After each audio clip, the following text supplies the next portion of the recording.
Hello everyone, welcome you all at Lokesh Sir Unlimited Study Zone. Exposure थोड़ा सा सही कर लूँ बच्चों. ओके, अब फाइन है, एकदम सही है.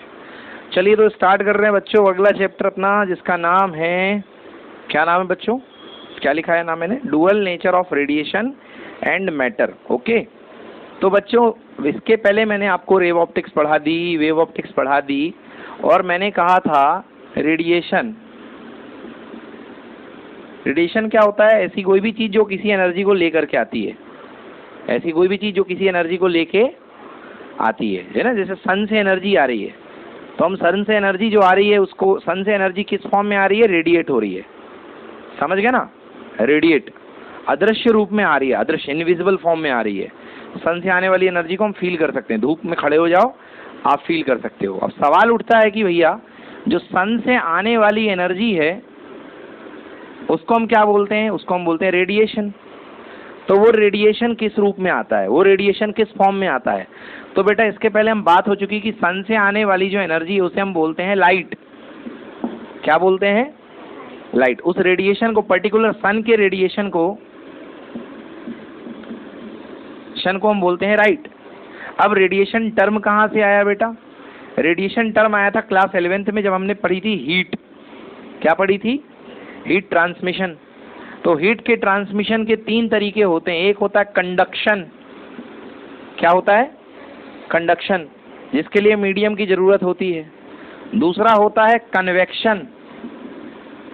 दूसरा क्या होता है, कन्वेक्शन, इसमें भी मीडियम पार्टिकल होते हैं. और तीसरा जिसमें कोई मीडियम की जरूरत नहीं होती है उसको बोलते हैं रेडिएशन. क्या बोलते हैं, रेडिएशन. तो यहाँ पे रेडिएशन टर्म यूज इसलिए होता है क्योंकि सूरज से लेके अर्थ तक, सन से लेके अर्थ तक बीच में एक बहुत बड़ा वैक्यूम है. क्या है बीच में, बहुत बड़ा वैक्यूम. तो भैया कंडक्शन और कन्वेक्शन तो होने से रहे, तो फिर जो सन की एनर्जी है वो अर्थ तक किस फॉर्म में पहुंचेगी, रेडिएशन की फॉर्म में. किस फॉर्म में पहुंचेगी, रेडिएशन की फॉर्म में. तो ये तो हो गई कि रेडिएशन आता है. अब रेडिएशन के 2 रूप कौन कौन से होते हैं भाई.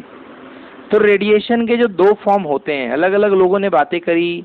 रेडिएशन क्या है बेटा, फिलहाल यहाँ पे लाइट वेव आती है. कौन सी वेव आती है, लाइट. और मैंने साथ में कह दिया लाइट क्या है बेटा, वेव है ना. लाइट आती है, मतलब मैं बेहतर कहूँ तो लाइट रेडिएशन आता है. वेव यदि मैं कह दूंगा तो मेरा पक्षपात हो जाएगा कि सर चैप्टर शुरू नहीं हो आपने वेव बोल दिया. तो जो लाइट आती है ना, light radiation, radiations of light आते हैं, इनको कहा गया, कुछ लोगों ने कहा भैया कि ये रेडिएशंस का पार्टिकल नेचर है, कि ये पार्टिकल से मिलके बने हैं. किससे मिलके बने हैं, पार्टिकल से.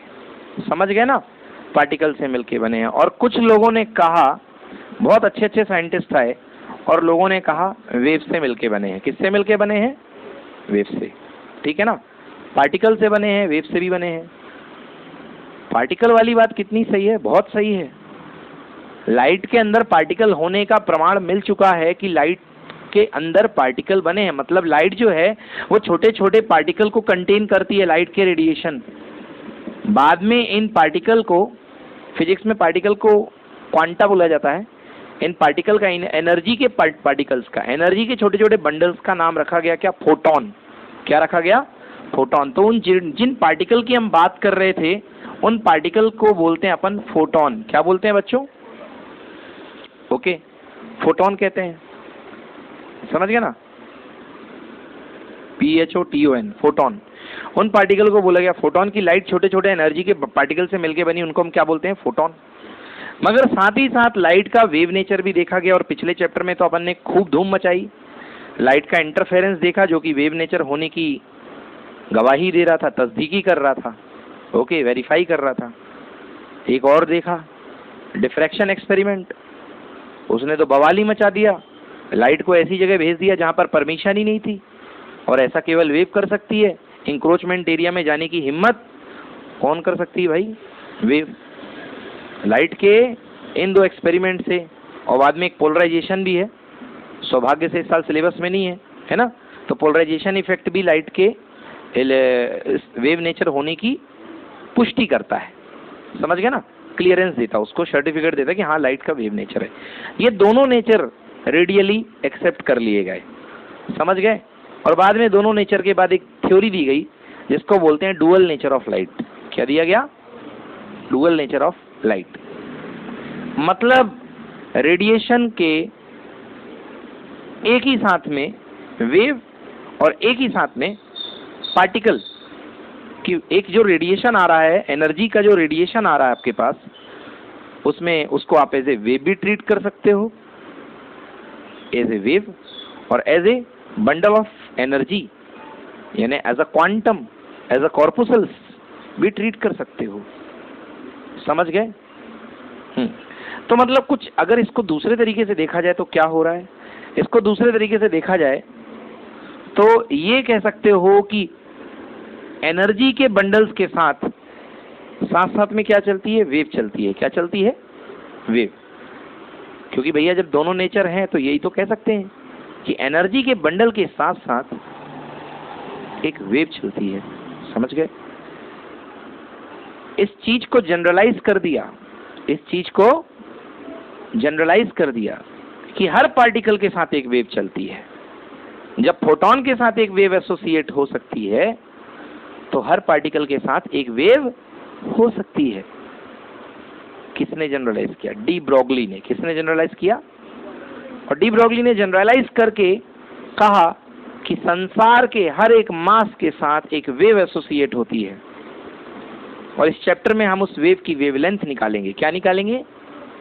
वेव की वेवलेंथ। डी ब्रोगली की wavelength lambda equal to H by P, lambda equal to H by P. ये डेरिवेशन आएगा, ये फॉर्मूला आएगा, lambda equal to H upon M V, where M is the mass, V is the velocity, P for momentum, P for momentum. और sunlight के photon की बात करूं मैं यदि, तो बेटा फोटोन क्या हो जाएगा? Lambda equal to H upon m into c. Sir c क्यों आ गया? क्योंकि सनलाइट का फोटोन किसी स्पीड से आता है वैक्यूम में, स्पीड ऑफ लाइट 3 × 10⁸ मीटर पर सेकेंड, इसलिए उसका नाम क्या हो गया? एम इंटू सी। आया मेरे बच्चों समझ में? तो भैया इस चैप्टर में हम रेडिएशन के डुअल नेचर की बात करेंगे। समझ गए ना? रेडिएशन के डुअल नेचर की बात करेंगे कि हर रेडिएशन का डबल नेचर होता है। वो एज ए वेव भी ट्रीट होता है और एज ए पार्टिकल भी ट्रीट होता है। वो अपने दोनों कैरेक्टर दिखाता है, एज ए वेव वाले भी और एज ए पार्टिकल वाले भी। समझ गए? फिर इस चैप्टर के सेकेंड पार्ट में आता है कि जितने भी मासिव पार्टिकल हैं, जितने भी पार्टिकल हैं, उन सबके साथ एक वेव एसोसिएट होती है जिसको अपन बोलते हैं मैटर वेव। क्या बोलते हैं बेटा? Matter wave. इसके बारे में सबसे बढ़िया एक्सपेरिमेंट किसने किया था? डेविसन एंड जर्मर ने। डेविसन एंड जर्मर ने इलेक्ट्रॉन की बीम का डिफ्रैक्शन करके दिखा दिया था। क्या करके दिखा दिया था? और बताओ डिफ्रैक्शन कौन सी फिनोमिनन है? वेव फिनोमिनन है कि पार्टिकल फिनोमिनन है? अरे वेव फिनोमिनन है यार, कल ही तो पढ़ी। डिफ्रैक्शन कौन सी फिनोमिनन? Wave phenomenon. अब जब कोई चीज वेव फिनोमिनन दे रही है तो वो क्या हुई? वेव हुई। और दुनिया में सारे लोग इलेक्ट्रॉन को कैसे स्वीकार करते हैं? As a particle, as a electron की जो कंडेंस बीम जाती है जिसको बोलते हैं क्या? Cathode ray. क्या बोलते हैं? Cathode ray beam. समझ गए ना? तो उसको उसने डिफ्रैक्शन करके दिखा दिया। और डिफ्रैक्शन किसका गुणधर्म है, किसका नेचर है? वेव का। तो यहां से ये बात इस्टेब्लिश हुई कि हर पार्टिकल स्ट्रीम के साथ, हर जाते हुए एक मूविंग पार्टिकल के साथ, मूविंग पार्टिकल बीम के साथ एक वेव एसोसिएट होती है। उसको क्या बोलते हैं भैया? Matter wave. क्या बोलते हैं? तो दोनों पक्ष चलेंगे इस बार। समझ गए ना कि रेडिएशन के पास तो डुअल कैरेक्टर है, साथ में मैटर के पास भी, मैटर मतलब मास, मास के पास भी एक वेव एसोसिएट होगी। ये है भैया इस चैप्टर की पूरी कहानी। ठीक है ना? इस चैप्टर में अपन को यही पढ़ना है। और एक और नई चीज आएगी यहाँ पे, प्रैक्टिकल वेरिफिकेशन लाइट के पार्टिकल कंटेन करने का। लाइट के अंदर पार्टिकल हैं। लाइट जो है, जो रेडिएशन है सन से आने वाला, वो पार्टिकल से मिलके बना हुआ है। किसके पार्टिकल? एनर्जी के छोटे छोटे पार्टिकल से मिलके बना हुआ है। इसका प्रैक्टिकल वेरिफिकेशन जो चीज देती है that is called photo electric effect. क्या है वो? Photo electric effect. Photo electric effect से पता चलता है कि वाकई में लाइट पार्टिकल से मिलके बनी है या नहीं बनी है। आया ना समझ में? This is called photo electric effect. चलो तो चैप्टर स्टार्ट करते हैं। ये तो थी इसकी आउटलाइन समरी। अब चैप्टर के अंदर घुसते हैं बच्चों, 1 बाय 1 करके। चलो पहला चैप्टर स्टार्ट करते हैं आप एक इंटरेस्टिंग क्वेश्चन से। ओके, चलिए जिनके पास शीट है वो ओपन कर लें बेटा। तो पहला चैप्टर में इंटरेस्टिंग क्वेश्चन से स्टार्ट करता हूं मैं। पहला क्वेश्चन दे रहा हूं, the cathode ray has particle nature because. भैया कैथोड रेस के पार्टिकल नेचर की कैसे पुष्टि होती है? कैथोड रेस के पार्टिकल नेचर, कैथोड रेस आपको पता होगा कैथोड से निकलती हैं। 11th क्लास की केमिस्ट्री में मैंने पढ़ा रखा है कि कैथोड से इलेक्ट्रॉन की बीम निकलती है, याद आया बच्चों? और ये एनोड की तरफ चलती है, समझ गए ना? एनोड की तरफ चलती है। तो द कैथोड रेज है particle nature because of the fact. अब ये कैसे पता चला कि ये वाकई में पार्टिकल से बनी हुई है? बताइए ये कैसे पता चला कि पार्टिकल से बनी हुई है? Option number A, they can propagate in vacuum. First, क्योंकि ये वैक्यूम में प्रोपोगेट करते हैं। बिल्कुल नहीं, कोई जरूरी नहीं है। वैक्यूम में भैया इलेक्ट्रोमैग्नेटिक वेव भी प्रोपोगेट करती हैं जो पार्टिकल से मिलकर बनी नहीं होती हैं, जो इलेक्ट्रिक फील्ड और मैग्नेटिक फील्ड के म्यूचुअल वाइब्रेशन से मिलकर बनी होती हैं। तो इनका वैक्यूम में प्रोपोगेट होना कोई ऐसी बात नहीं है कि वैक्यूम में प्रोपोगेट होने से बिल्कुल 100% फिक्स हो जाए कि कोई पार्टिकल बना है, पार्टिकल से वेव बनी है। Second point, they are deflected by electric and magnetic field. हाँ, अगर आप यहां पर पॉजिटिव प्लेट लगा देते थे तो ये जो वेव हैं ये नीचे भाग जाती थी, समझ गए?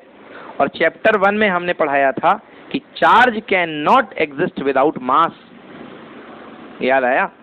भैया मास तो चार्ज के बिना हो सकता है, बिना चार्ज के मास हो सकता है। न्यूट्रल बॉडी मास तो है बट चार्ज नहीं है, मगर चार्ज किसी के ऊपर होगा तो यकीनन वो पार्टिकल होगा, समझ में आया ना? तो अगर किसी के ऊपर भी चार्ज है तो यकीनन वो क्या है? पार्टिकल है, उसका कुछ ना कुछ मास होगा। और मास है इसका मतलब इसका कौन सा नेचर है? पार्टिकल नेचर है। कौन सा नेचर है? समझ में आया बेटा? तो इसलिए जो भी वेव इलेक्ट्रिक फील्ड और मैग्नेटिक फील्ड की तरफ डिफ्लेक्ट हो मतलब वो 100% पार्टिकल वेव है। कौन सी वेव है बेटा? पार्टिकल। वो रेज जो है, रेज वेव पहना उपयुक्त नहीं है। जो भी रेज, चाहे वो कैथोड रेज हो, चाहे वो एनोड रेज हो, चाहे कैनोल रेज हो, समझ गए? चाहे वो एक्स रेज हो, अगर इलेक्ट्रिक फील्ड और मैग्नेटिक फील्ड के रखे जाने पर उनमें डेविएशन आ रहा है, वो अटक भटक रही है, इसका मतलब वो किससे मिलके बनी है भाई? पार्टिकल से, समझ गए ना? तो करेक्ट आंसर इसका यही है कि ये इलेक्ट्रिक फील्ड और मैग्नेटिक फील्ड में डेविएट हो जाती थी। बोलो आया समझ में ना? तो एक चीज और क्रिएट हो गई, यहाँ पे क्लियर हो गई कि mass can exist without charge but charge can not exist without mass.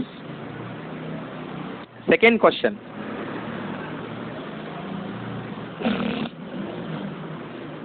Millikan ने एक एक्सपेरिमेंट किया था और उन्होंने चार्ज ऑन इलेक्ट्रॉन निकाला था। मिलिकॉन का बहुत फेमस एक्सपेरिमेंट है, that is called Millikan oil drop experiment. समझ गए? मिलिकॉन का आइल ड्रॉप का एक्सपेरिमेंट। ऐसे ही जनरली पूछ रहा हूं कि उन्होंने ऑयल का ही क्यों यूज किया, पानी वगैरह क्यों नहीं यूज किया? क्या? नो, केवल एक ही रीजन था बेटा कि ऑयल का यूज इसलिए किया क्योंकि ऑयल वेपोराइज नहीं होता था, ऑयल वेपोराइज नहीं होता था। समझ में आया ना बेटा? आया समझ में कि नहीं आया?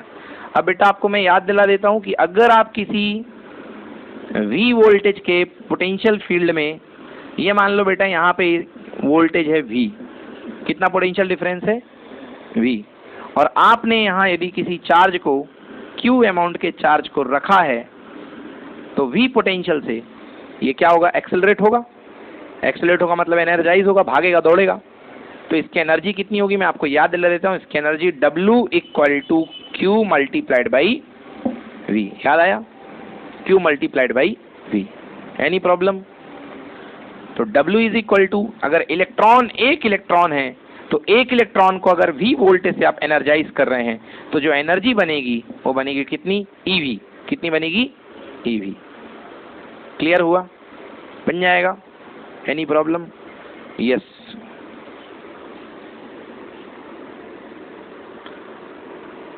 अब चलिए क्वेश्चन ले लेते हैं आप, एक क्वेश्चन छोटा सा, उससे थोड़ी सी समझ बढ़ेगी इस चैप्टर के लिए। चैप्टर के अंदर घुस रहे हैं बच्चों, थोड़ा सा एक हल्का सा आपको मैं वार्म अप टाइप का कह लो। क्वेश्चन में दे रहा हूं आपको, the mass of a particle. अच्छा एक चीज और यहाँ पे समझ में आ गई कि इलेक्ट्रॉन का चार्ज ई है, पोटेंशियल जो दे रखा है आपको वी पोटेंशियल में आप इसको एनर्जाइज कर रहे हो, तो इससे कोई मतलब नहीं कि इसका मास कितना है, मास से कोई मतलब नहीं है। इलेक्ट्रोस्टैटिक पोटेंशियल एनर्जी का मास से कोई मतलब नहीं है ना? तो क्या एनर्जी कितनी हुई? W equal to E into V, charge है ई इंटू वी, मास कितना बना रहे कोई मतलब नहीं है। चलो एक क्वेश्चन लिखो बच्चों, the mass of a particle is 400 times of mass of electron. एक पार्टिकल है, मान लो पार्टिकल का मास है mp और mass of the particle is equal to 400 times of mass of electron. Electron के मास का 400 गुना है पार्टिकल का mass, and charge is doubled, और जो चार्ज है बेटा that is equal to 2 times of electron, मतलब इलेक्ट्रॉन के चार्ज का डबल, इलेक्ट्रॉन के चार्ज का डबल। क्लियर हुआ? 2 इलेक्ट्रॉन चार्ज है। तो बताइए, और अगर इस पार्टिकल को रख करके आप कितने वोल्ट में रख करके, 5 वोल्ट के फील्ड में रख करके आप इसको एनर्जाइज करते हो, शुरुआत में पार्टिकल रेस्ट पे रहता है। किस पे रहता है? रेस्ट पे। रेस्ट पे रहने का मतलब एनर्जी जीरो है। रेस्ट पे रहने का मतलब इसकी एनर्जी, इनिशियल एनर्जी कितनी है? जीरो है। तो बताइए इसकी फाइनल काइनेटिक एनर्जी जैसे ही यहां पहुंचेगा तो कितनी हो जाएगी? चलिए काइनेटिक एनर्जी अभी मैंने बताई थी, काइनेटिक एनर्जी क्योंकि रेस्ट पे था, तो एनर्जी ई इलेक्ट्रोस्टैटिक एनर्जी कितनी होती है? Equal to Q into V, Q into V, यही होती है बेटा। अब अंदर भागेगा तो काइनेटिक एनर्जी, ये जो इलेक्ट्रोस्टैटिक पोटेंशियल एनर्जी है जिसे E equal to Q into V बोलते हो, वो काय में बदल जाएगी बेटा? काइनेटिक एनर्जी में। बदलेगी कि नहीं बदलेगी? बदलेगी ना। तो चलो वैल्यू रख दो बेटा, Q कितना इलेक्ट्रॉन है बेटा? 2 इलेक्ट्रॉन। और वोल्टेज कितना है बेटा? 5 वोल्ट, 5 वोल्ट। बेटा आंसर कितना आ गया? 10 इलेक्ट्रॉन वोल्ट। समझ में आया कि नहीं है? 10 इलेक्ट्रॉन वोल्ट। नोट कर लो बेटा। सो आंसर होगा 10 इलेक्ट्रॉन वोल्ट इसकी एनर्जी होगी। ये एनर्जी इलेक्ट्रॉन वोल्ट में दी है। अगर इसी को जूल में बदलना है बेटा तो इलेक्ट्रॉन की वैल्यू रख दो, इलेक्ट्रॉन का चार्ज कूलम में है ना। तो बेटा देखो 10 जूल में बदलना है तो 1.6 इंटू 10 की पावर -19। अब ये क्या हो गया? Coulomb into volt. और कूलम वोल्ट को मिला के क्या बोलते हैं? जूल। क्या बोलते हैं कूलम वोल्ट को? जूल। क्योंकि Q for coulomb, V for volt, coulomb into volt को मिला के जूल। बट यदि आप इलेक्ट्रॉन की वैल्यू रख रहे हो, E फॉर्म में रख रहे हो, तो इलेक्ट्रॉन वोल्ट भी एनर्जी है। सो इसको लिख सकते हो आप यदि सॉल्व करके, तो 16 इंटू 10 की पावर -19 जूल। एक और हो गया,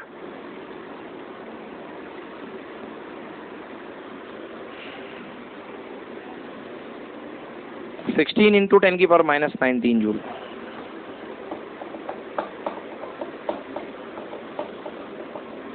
ठीक है, आ गया समझ में? चलो बच्चों आ जाओ, पढ़ते हैं चैप्टर के अंदर। ये तो वार्म अप था आपका थोड़ा सा, है ना बेटा? थोड़े से क्लियर हो जाए फंडे वंडे कैसे एनर्जी के, इसके लिए। अब बेटा चलो क्वेश्चन पढ़ते हैं। सबसे पहला टॉपिक है अपने इस चैप्टर का फोटोन। फोटोन, फोटोन क्या है भैया? पार्टिकल है। क्या है बेटा? पार्टिकल है। काय का पार्टिकल है बेटा? एनर्जी पार्टिकल है ना? एनर्जी पार्टिकल है ना? बल्कि एनर्जी का पार्टिकल से बेटर इसको बोलते हैं bundle of energy,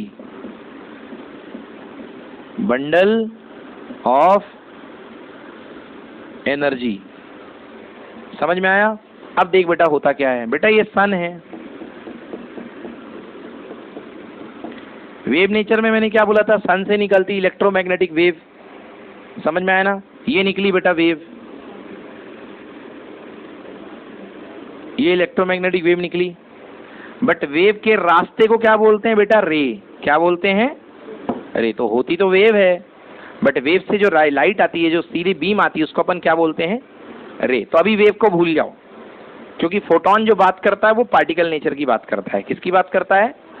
particle nature की। बेटा आपको पता है कि सन से जो भी रे निकलती हैं, मान लो सन से कोई एक रे की बात कर रहे हो आप, उस एक रे की एक पर्टिकुलर फ्रीक्वेंसी होती है। एक्चुअली वेव की पर्टिकुलर क्या होती है? फ्रीक्वेंसी। जो सन से वेव निकलेगी उसकी क्या होगी? Particular frequency.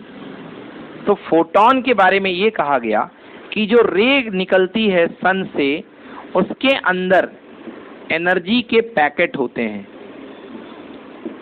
वो एनर्जी के पैकेट लेके आती है। क्या लेके आती है? एनर्जी के पैकेट या एनर्जी के बंडल। इन एनर्जी के बंडल को बोलते हैं फोटोन। क्या बोलते हैं एनर्जी के बंडल को? फोटोन। समझ में आया?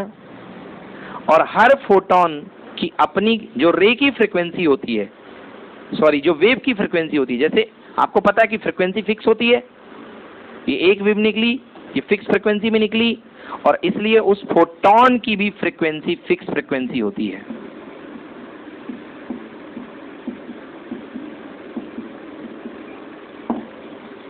ये बताया गया कि जो फोटोन आता है वो फिक्स्ड फ्रीक्वेंसी का होता है। समझ में आया?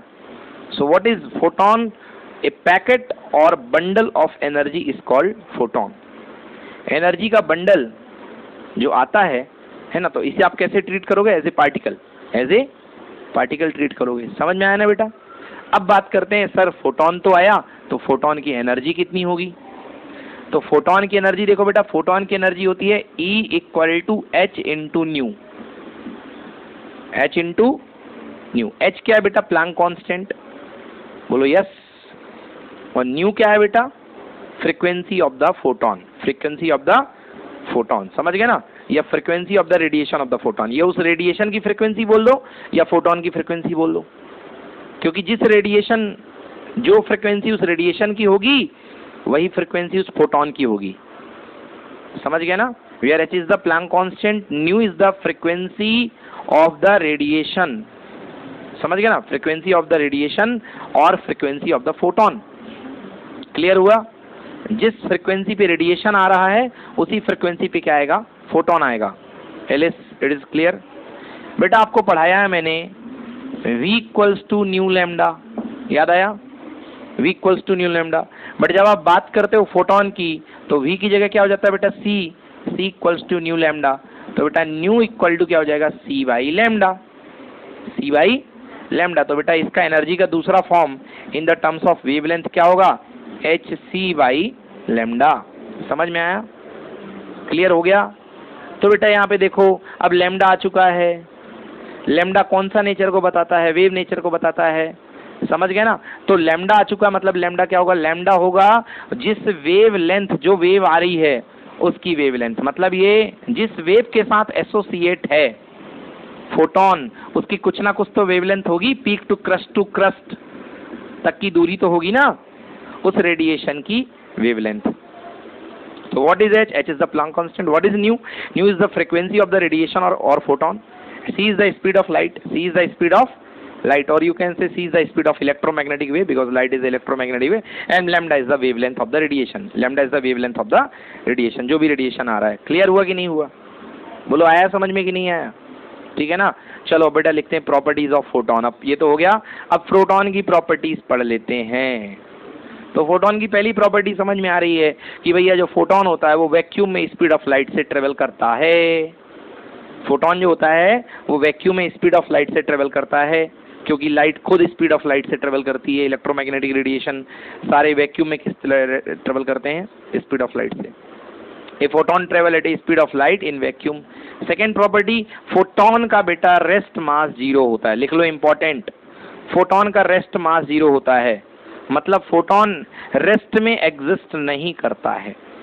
आप इसकी बात तब तक करो जब तक ये मूविंग है with the speed of light.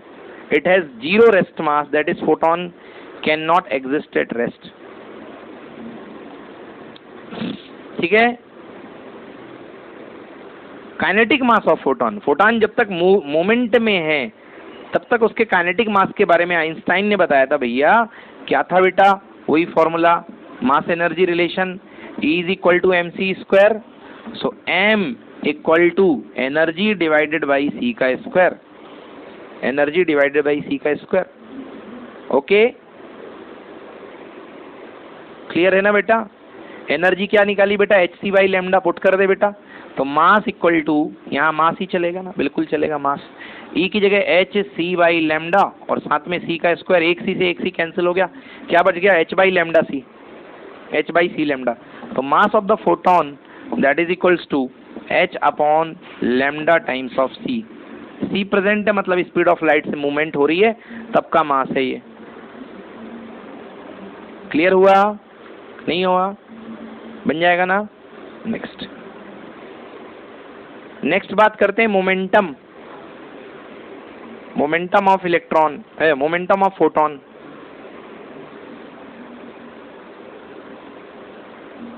Momentum of photon,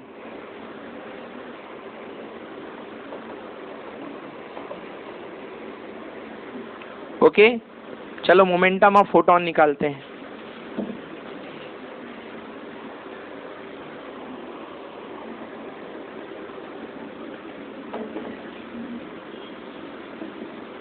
momentum, भाई मोमेंटम को P से शो करते हैं। P इक्वल टू क्या होता है? m इंटू वेलोसिटी c, क्योंकि स्पीड ऑफ लाइट से मूव कर रहा है, समझ गए ना? m इंटू सी। अब बेटा m की वैल्यू अभी आपने निकाली है, यहाँ पे m की वैल्यू कितनी निकाली थी? देखो बेटा यहाँ से E by C square, m equal to क्या था? E बाई सी स्क्वायर, बोलो हाँ। तो बेटा यहाँ से पुट कर दो, E upon C square multiplied by सी, एक सी से एक सी कैंसिल, आंसर कितना आ गया बेटा? E बाई सी। तो मोमेंटम का एक फॉर्मूला E बाई सी, बोलो यस। क्या? अभी करता हूं उसको, पहले E और C के टर्म्स में निकाला हूं। P equal to E by c, ठीक है ना बेटा? हाँ, अब देखो बेटा P इक्वल टू E मतलब क्या? h न्यू, वही आ रहा हूं, h न्यू, और C का मतलब C। P equal to h, nu की वैल्यू क्या होती है? C by lambda. देखो न्यू की value C by lambda, C से C cancel, P equal to कितना? h by lambda. नोट करो बेटा, आया समझ में? नहीं आया? P equals to h by lambda. बोलो बेटा कहाँ दिक्कत आ रही है? P equal to momentum equal to mass into velocity. Speed of light कितनी होती है? c होती है, तो mass into speed of light c। मास की वैल्यू बेटा देखो E अपॉन सी स्क्वायर था, अभी निकाला था, इक्वल टू mc स्क्वायर से E अपॉन सी स्क्वायर पुट कर दिया, एक c से दूसरा c कैंसिल, क्या बच गया? E by C. E equal to क्या होता है? h न्यू, एनर्जी यार, energy equal to h nu, और न्यू की वैल्यू कितनी? C बाई लैम्डा, c से c cancel, h by lambda. ये हो गया h बाई लैम्डा। सारे फॉर्मूले याद रखने हैं, बहुत यूज होंगे चैप्टर में, बिना बताए यूज हो जाते हैं, धड़ धड़ धड़। ठीक है बेटा,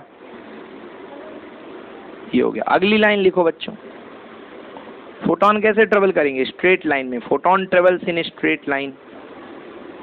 लिखो बेटा, photon travel in straight line.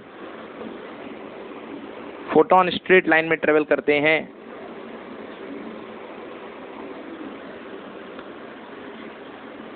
Okay, मतलब जिस डायरेक्शन में रे आती है, वेव के रास्ते में नहीं, रे के रास्ते में। Photon travels in a straight line. Clear हुआ? अब देख बेटा, energy of the photon E equals to होता है h न्यू, मतलब h तो कांस्टेंट है, मतलब energy of the photon is proportional to nu. समझ गए ना? मतलब दो रेडिएशन आपके पास आ रहे हैं, एक रेडिएशन ऐसा है और एक रेडिएशन देखो ये आ रहा है। क्या फर्क है दोनों रेडिएशन में? ये हाई फ्रिक्वेंसी रेडिएशन है, इसके और इसकी फ्रिक्वेंसी क्या है? कम है। ये वाइब्रेट ज्यादा बार हो रहा है और ये वाइब्रेट कम बार हो रहा है, मतलब इसका न्यू हाई है, इसका न्यू कम है। दोनों आ रहे हैं, तो दोनों में से कौन से फोटोन की, किस रेडिएशन के फोटोन की एनर्जी ज्यादा होगी बेटा? ऊपर वाले की। समझ गए ना? ऊपर वाले की फ्रिक्वेंसी, ऊपर वाले की फ्रिक्वेंसी ज्यादा, इसलिए ऊपर वाले की एनर्जी ज्यादा होगी। अब एक बात मैं आपको बताऊं कि लाइट अगर किसी भी मीडियम में पहुंच जाए, लाइट अगर किसी भी मीडियम में पहुंच जाए, तो अगर इसकी पहले की फ्रिक्वेंसी f है तो बाद की फ्रिक्वेंसी भी क्या रहती है? f। कभी भी मीडियम में चेंज करने पर फ्रिक्वेंसी नहीं बदलती है। तो जब भैया फ्रिक्वेंसी नहीं बदलेगी तो न्यू भी नहीं बदलेगा, न्यू को फ्रिक्वेंसी बोलते हैं। तो एनर्जी बदलेगी क्या? नहीं। मतलब लाइट किसी भी मीडियम में चली जाए कभी भी एनर्जी बदलती नहीं है। तो फोटोन की भी एनर्जी नहीं बदलेगी। मतलब energy of photon is independent of the medium. समझ गए ना? Energy of the photon depend only on the frequency of photon. समझ गए ना? सो इसलिए फोटोन की एनर्जी कभी चेंज नहीं होगी, चाहे लाइट एक मीडियम से दूसरे मीडियम में जाए, दूसरे से तीसरे पे जाए, क्योंकि सेम रहती है फ्रीक्वेंसी। ठीक है? एनर्जी सेम रहेगी, एनर्जी सेम रहेगी, फोटोन की एनर्जी सेम रहेगी।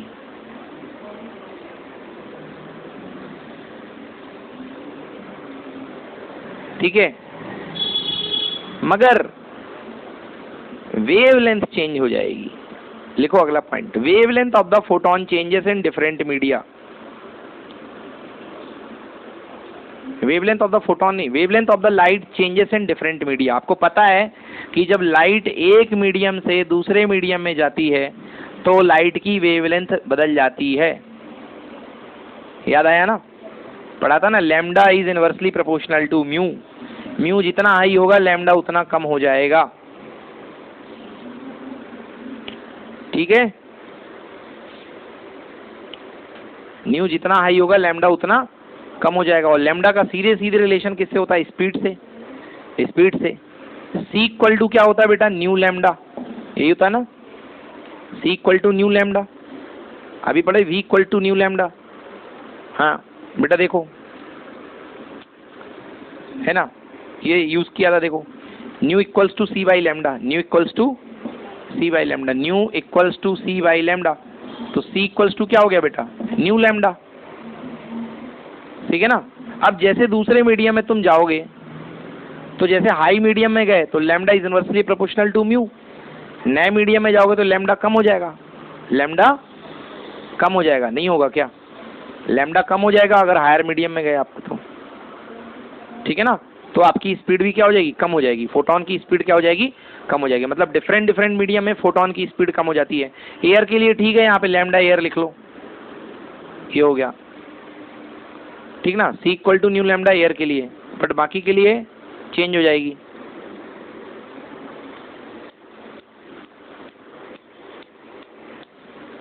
ठीक है?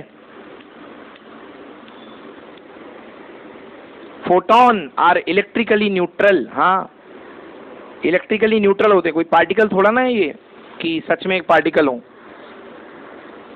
ठीक है ना? मतलब चार्ज पार्टिकल, ये कोई चार्ज पार्टिकल नहीं है, इलेक्ट्रिकली न्यूट्रल।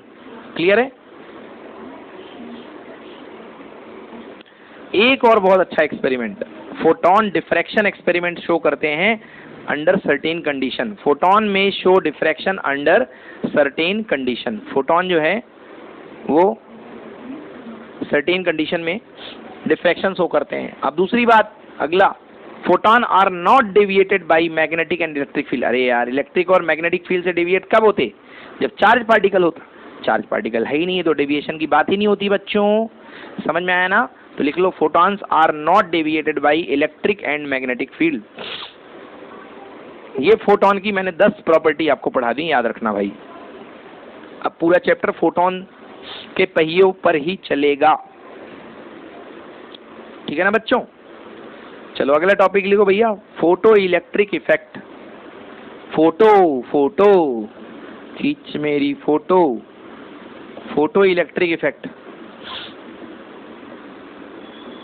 अरे फोटो का मतलब क्या होता है यार? फोटो का मतलब फोटो नहीं होता जो फोटो खींचती है आजकल। फोटो का मतलब होता है लाइट। समझ गया ना? फोटो का मतलब होता है लाइट। इलेक्ट्रिक तो जानते ही हो, इलेक्ट्रिसिटी इफेक्ट मतलब लाइट की वजह से इलेक्ट्रिसिटी क्रिएट होना, वो क्या कहलाता है? Photo electric effect. समझ गए? चलो, तो इसमें कहानी कहाँ से शुरू होती है बेटा? इसमें कहानी ऐसी शुरू होती है कि आपके पास एक सरफेस होती है, ये सरफेस है। काहे की सरफेस है बेटा? मेटल। कैसी सरफेस है? मेटल। मेटल में आपको जब भी बोलो तो एक सोडियम मेटल का नाम याद आता है, याद आता है ना? सोडियम मेटल में इलेक्ट्रॉन जो होता है आउटर मोस्ट ऑर्बिटल में रहता है कि नहीं रहता है? इसी को अपन बोलते हैं फ्री इलेक्ट्रॉन। क्या बोलते हैं बेटा? फ्री इलेक्ट्रॉन बोलते हैं ना बेटा। भले फ्री है मगर अभी तो सरफेस के उसी में है ना, लैटिस में है ना, अपने घर में ही है तो है। बाहर भले है तो कहाँ? अपनी लैटिस में है, अपने घर में है। भले घर की चौखट पे खड़ा हुआ है बट है तो घर में, अपने चौखट के अंदर भी आप घर में ही कहलाओगे। ठीक है। यदि इसमें इलेक्ट्रॉन को थोड़ी सी एनर्जी दे दूं तो संभावना है कि ये अपनी घर को यानी लैटिस को छोड़ करके बाहर आ जाए ना।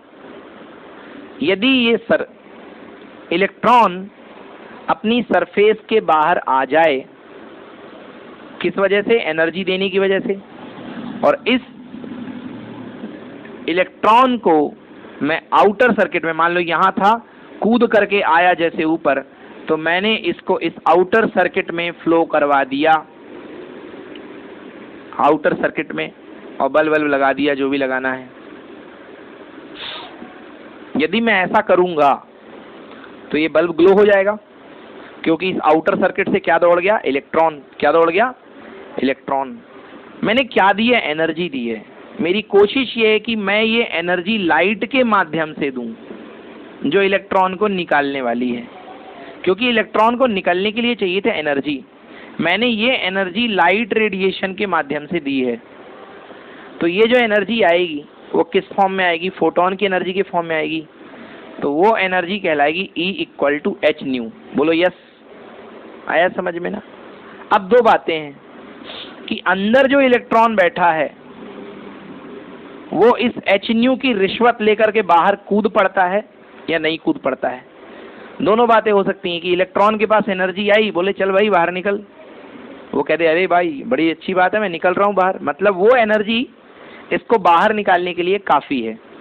समझ गए ना? और दूसरी वो एनर्जी ऐसी भी हो सकती है कि निकालने आई और वो एनर्जी बाहर निकालने के लिए काफी नहीं है। मतलब वही कि एक सोता हुआ आदमी है, तुमने उसको जाके धक्का दिया, वो फिर से ऐसे हुआ, फिर सीधे हो गया, फिर सोने लग गया, उठा ही नहीं। तो आपकी एक मिनिमम रिक्वायरमेंट ऑफ एनर्जी है इन इलेक्ट्रॉन के लिए। किन इलेक्ट्रॉन के लिए? इस मेटल के इलेक्ट्रॉन के लिए। समझ गए ना? हर मेटल के इलेक्ट्रॉन का टाइप अलग अलग होता है, वो मेटल की प्रॉपर्टी पे डिपेंड करता है कि वो मेटल कैसा है। किसी का परिवार लैटिस अच्छी मजबूत वाली है तो बाहर वाला बंदा भी अपने परिवार की कदर करता है, पकड़ के रखता है अपने फैमिली को।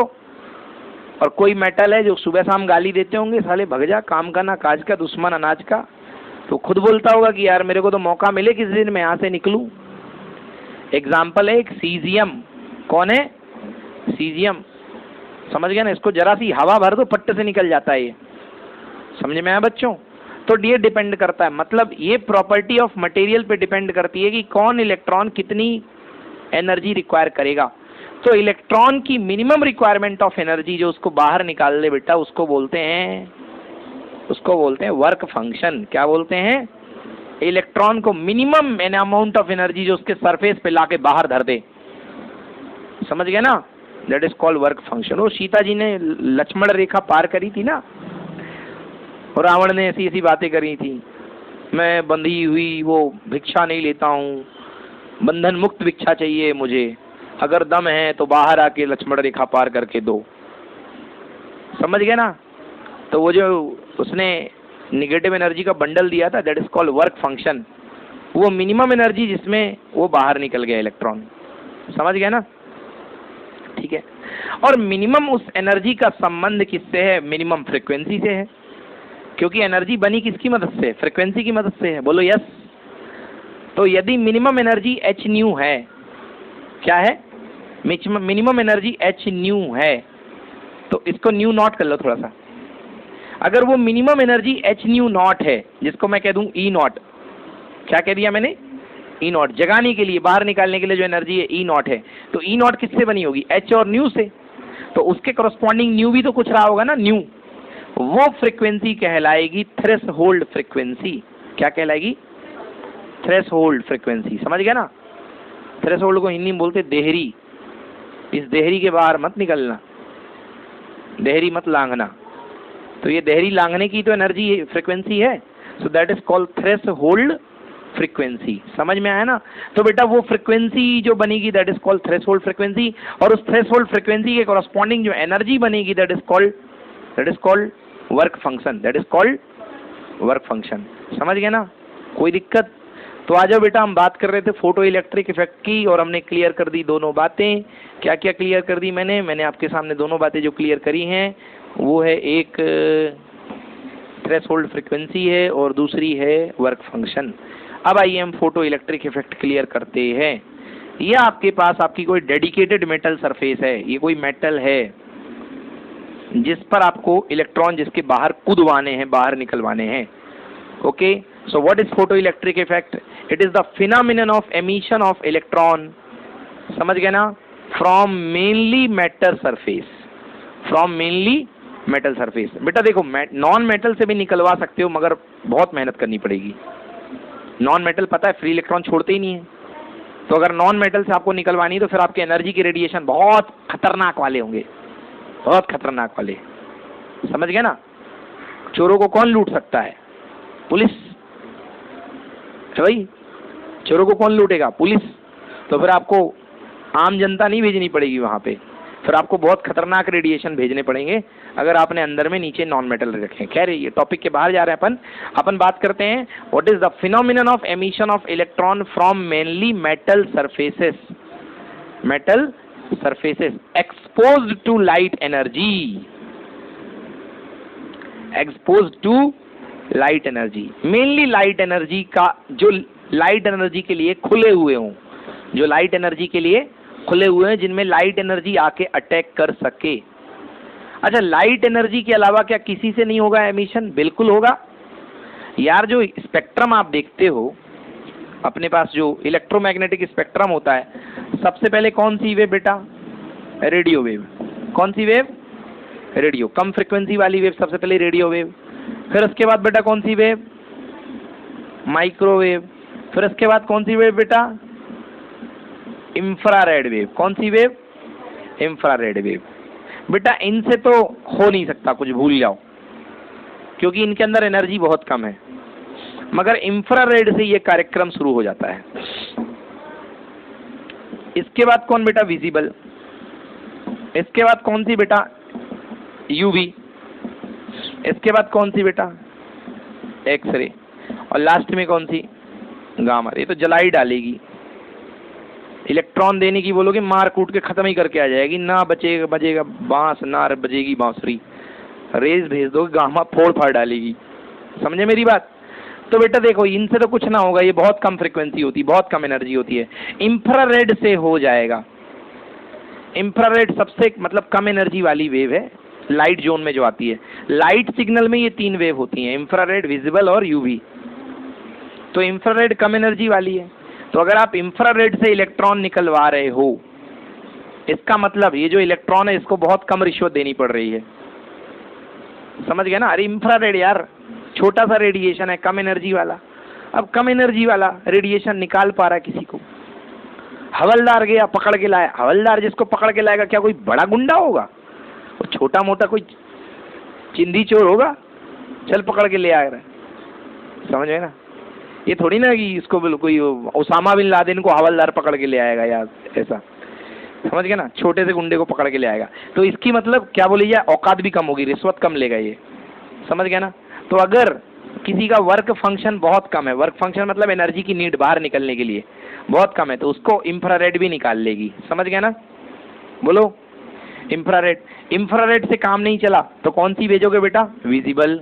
ये भेज दो, विजिबल भी निकाल लेगी। थोड़े अच्छे लेवल का इलेक्ट्रॉन, ज्यादा रिश्वत मांग रहा है, इससे भी काम नहीं चला बेटा, किसको भेज दो? यूवी को भेज दो। यूवी को भेज दो। बोलो हाँ। इससे भी काम नहीं चला फिर किसको भेज दो बेटा? एक्सरे को भेज दो। और फिर किसी से काम नहीं चला तो कौन सी वेव भेज दो? Gamma ray. ये तो पकड़ के निकाल ही लाएगी, कितना कोई बड़ा हो। समझ गए बेटा? So it is the fetch out of electron, electron का बाहर निकलना, from the metal surface expose to the light energy. Light energy का मतलब एक्सरे भी आ सकती है, गामा रेज भी आ सकती है, यूवी रे भी आ सकती है, विजिबल लाइट भी आ सकती है, और इवन इंफ्रारेड से भी काम चल जाता है ना। Infrared of suitable frequency is known as photo electric effect. एक बार फिर से बेटा डिफाइन कर देता हूं, लिख लेंगे बच्चे लोग जिनको लिखना है। The phenomenon of emission of electron from mainly metal surface exposed to the light energy of suitable frequency is known as photoelectric effect। बोलो बच्चों, क्लियर है? ठीक है ना। अब बेटा देखो, यहां से जो इलेक्ट्रॉन बाहर निकलेंगे, कहां निकलेंगे भैया? सरफेस पे आके बैठ जाएंगे, सरफेस पे आके बैठ जाएंगे, समझ गए ना। किस एनर्जी से सरफेस पे आके बैठ जाएंगे बेटा? वर्क फंक्शन की एनर्जी से। कौन सी एनर्जी से? जैसे मान लो इस इलेक्ट्रॉन की रिक्वायरमेंट थी कि आप इसको 15 इलेक्ट्रॉन वोल्ट दे दो, तो मैं सरफेस पे आ जाऊंगा। तो बेटा 15 इलेक्ट्रॉन वोल्ट दोगे तो ये सरफेस पे आ जाएगा। अगर तुमने 14.14 दे दिया इलेक्ट्रॉन वोल्ट तो ये सरफेस पे नहीं आएगा, अपनी प्लेस पे ही हिल के थोड़ा सा, वही जैसे सोते हुए आदमी को तुमने उठाया, तुम ही सोते होगे तो तुम्हारी भी एक लिमिट होती होगी। पहली बार उठाए ना, सो गए, फिर से दूसरी बार उठाए, फिर है ना। हमारे पिताजी जड़ देते हैं बढ़िया जोर का, तो हम एक बार में उठ जाते हैं। तो हमारी नीड है 15 इलेक्ट्रॉन वोल्ट की, वो हमें दे देते हैं कितना? सीधे 22 या 23 इलेक्ट्रॉन वोल्ट। तो 15 तो मिलता ही है जो सरफेस पे ले आए, और साथ में 7 इलेक्ट्रॉन वोल्ट अलग मिल जाता है जो हमको सीधे बिन नींद ही में बाथरूम भगाने का काम करता है, सीधे वहां लेके जाओ। मतलब इस एनर्जी से जो एक्सेस एनर्जी बची है उससे क्या हो गए आप? वाइब्रेट हो गए। क्या हो गए? वो आपकी काइनेटिक एनर्जी बढ़ाएगी। क्या बढ़ाएगी? Kinetic energy. तो एक तो एनर्जी रिक्वायरमेंट है आपको सरफेस पे लाने के लिए, जिसको वर्क फंक्शन बोलते हैं, और दूसरी एनर्जी आपको क्या देगी? काइनेटिक। उसकी वजह से आप वाइब्रेट करोगे, मोशन करोगे, जो भी करना हो करोगे, समझ में। तो बेटा जो electron, the electrons emitted by this effect are called photo electron. जो इलेक्ट्रॉन यहाँ पे एमिट हो रहे हैं, बाहर आ रहे हैं, इन इलेक्ट्रॉन को बोलते हैं फोटो इलेक्ट्रॉन। समझ गया ना। ये पूरा इफेक्ट कहला गया फोटो इलेक्ट्रिक इफेक्ट। और जुगाड़पंती करके कुछ भी करके तुमने इस इलेक्ट्रॉन को सर्किट टर्किट में घुमा दिया, बल्ब बल्ब जला लिया, टीवी देख ली, मिक्सर चला लिया, तो ये जो करंट फ्लो होगी उसको बोलेंगे फोटो इलेक्ट्रिक करंट। क्या बोलेंगे? The current constituted by the photoelectrons are called photoelectric current। बोलो, समझ में आया? क्लियर हुआ कि नहीं हुआ? बन जाएगा ना। हाँ बेटा, नॉन मेटल की बात कर लेते हैं। Non metals are also show photo electric effect. समझ गए ना। नॉन मेटल जो होते हैं वो भी फोटो इलेक्ट्रिक इफेक्ट शो किया करते हैं। मेटल्स तो बहुत शानदार तरीके से शो करेंगे, मगर थोड़े थोड़े नॉन मेटल भी शो किया करते हैं। ओके। मेटल की हालत क्या होंगे बेटा? मेटल में तो मान लो अपन एक सिग्नल भेज रहे हैं, यूवी लाइट भेज रहे हैं, ये यूवी लाइट का रेडिएशन आया, ये यूवी लाइट का रेडिएशन आया, ये कुंभकर्ण सो रहा था, इलेक्ट्रॉन फटाक से बाहर निकाल देगा, आ जाएगा बाहर। अगर अगर अगर वर्क फंक्शन काम का है तो, उसका वर्क फंक्शन यदि इतना सुटेबल है तो बेटा बाहर आ जाएगा। कोई दिक्कत हुई? चलो नोट करो इतना। अब चलो बेटा थोड़ी सी कंसेप्ट की बात कर लेते हैं, हल्की फुल्की सी, है ना। बेटा ये आपके पास कोई टिपिकल मेटल है, ये मेटल के अंदर 2 इलेक्ट्रॉन है बेटा, ये फोटो इलेक्ट्रॉन है 2, ये 2 इलेक्ट्रॉन है। ओके। अब बेटा मान लो अगर यूवी का रेडिएशन आता है, कौन सा बोल रहा हूँ? यूवी। जनरली मेटल के केस में अगर यूवी रेडिएशन आएगा बेटा, तो यूवी रेडिएशन जो होगा वो इलेक्ट्रॉन को बाहर निकाल देगा। यूवी रेडिएशन जो होगा वो इलेक्ट्रॉन को कहाँ निकाल देगा बेटा? बाहर। समझ गए ना। हाँ, अगर आपने मेटल ले लिया है, metal other than alkali, alkali metal, alkali metal जानते हो, फर्स्ट ग्रुप के मेटल। अगर अल्कली मेटल में, अल्कली मेटल की बात क्यों कर रहा हूँ बेटा? क्योंकि आपको पता है कि अल्कली मेटल का जो वर्क फंक्शन होता है, जो आउटर इलेक्ट्रॉन होता है, फ्री होता है, तो बहुत इजीली निकल पाएगा। But other than alkali metal है तो इजीली नहीं निकलेगा। तो यकीन मानो अगर आप इसमें विजिबल लाइट भेज रहे हो, तो विजिबल लाइट की फ्रीक्वेंसी क्या होती है? कम होती है। विजिबल लाइट की फ्रीक्वेंसी कम होती है, तो यदि आप अल्कली मेटल भेजोगे तो ये इलेक्ट्रॉन बताओ बाहर निकलेगा कि नहीं निकलेगा? नहीं निकलेगा। अरे अदर देन अल्कली है ना, मतलब इनकी खपत ज़्यादा है, इनकी नीड ज़्यादा है, तो ये बाहर नहीं निकलेगा। समझ में आ गया ना। बट यदि आप अल्कली मेटल ले लो, अल्कली मेटल मतलब बिल्कुल जो भरे बैठे हुए हैं कि निकलने के लिए, अल्कली मेटल ले लो, ये आपने ले लिया अल्कली मेटल, ये अल्कली मेटल है, मान लो सोडियम है, पोटेशियम है, सीजियम है, कुछ भी है। अब आपने यहाँ पे क्या भेज दिया बेटा, विजिबल लाइट। कौन सी लाइट बेटी है, विजिबल लाइट। तो देखो बेटा यहाँ पे विजिबल में नहीं निकल रहा था, बट यदि यहाँ पे विजिबल भेजोगे तो ये इलेक्ट्रॉन क्या होंगे, बाहर निकल जाएंगे। आया समझ में? तो थोड़ा सा ये फर्क समझाता है हमको कि कहाँ पे होता है अल्कली, जहाँ पे ये होता है फोटो इलेक्ट्रिक इफेक्ट, कहाँ पे देखने को मिलता है, कहाँ पे देखने को नहीं मिलता है, ये थोड़ा सा समझाता है। चलो बेटा अगली हेडिंग डालो, experimental setup to study photo electric effect. Experimental setup to study photo electric effect.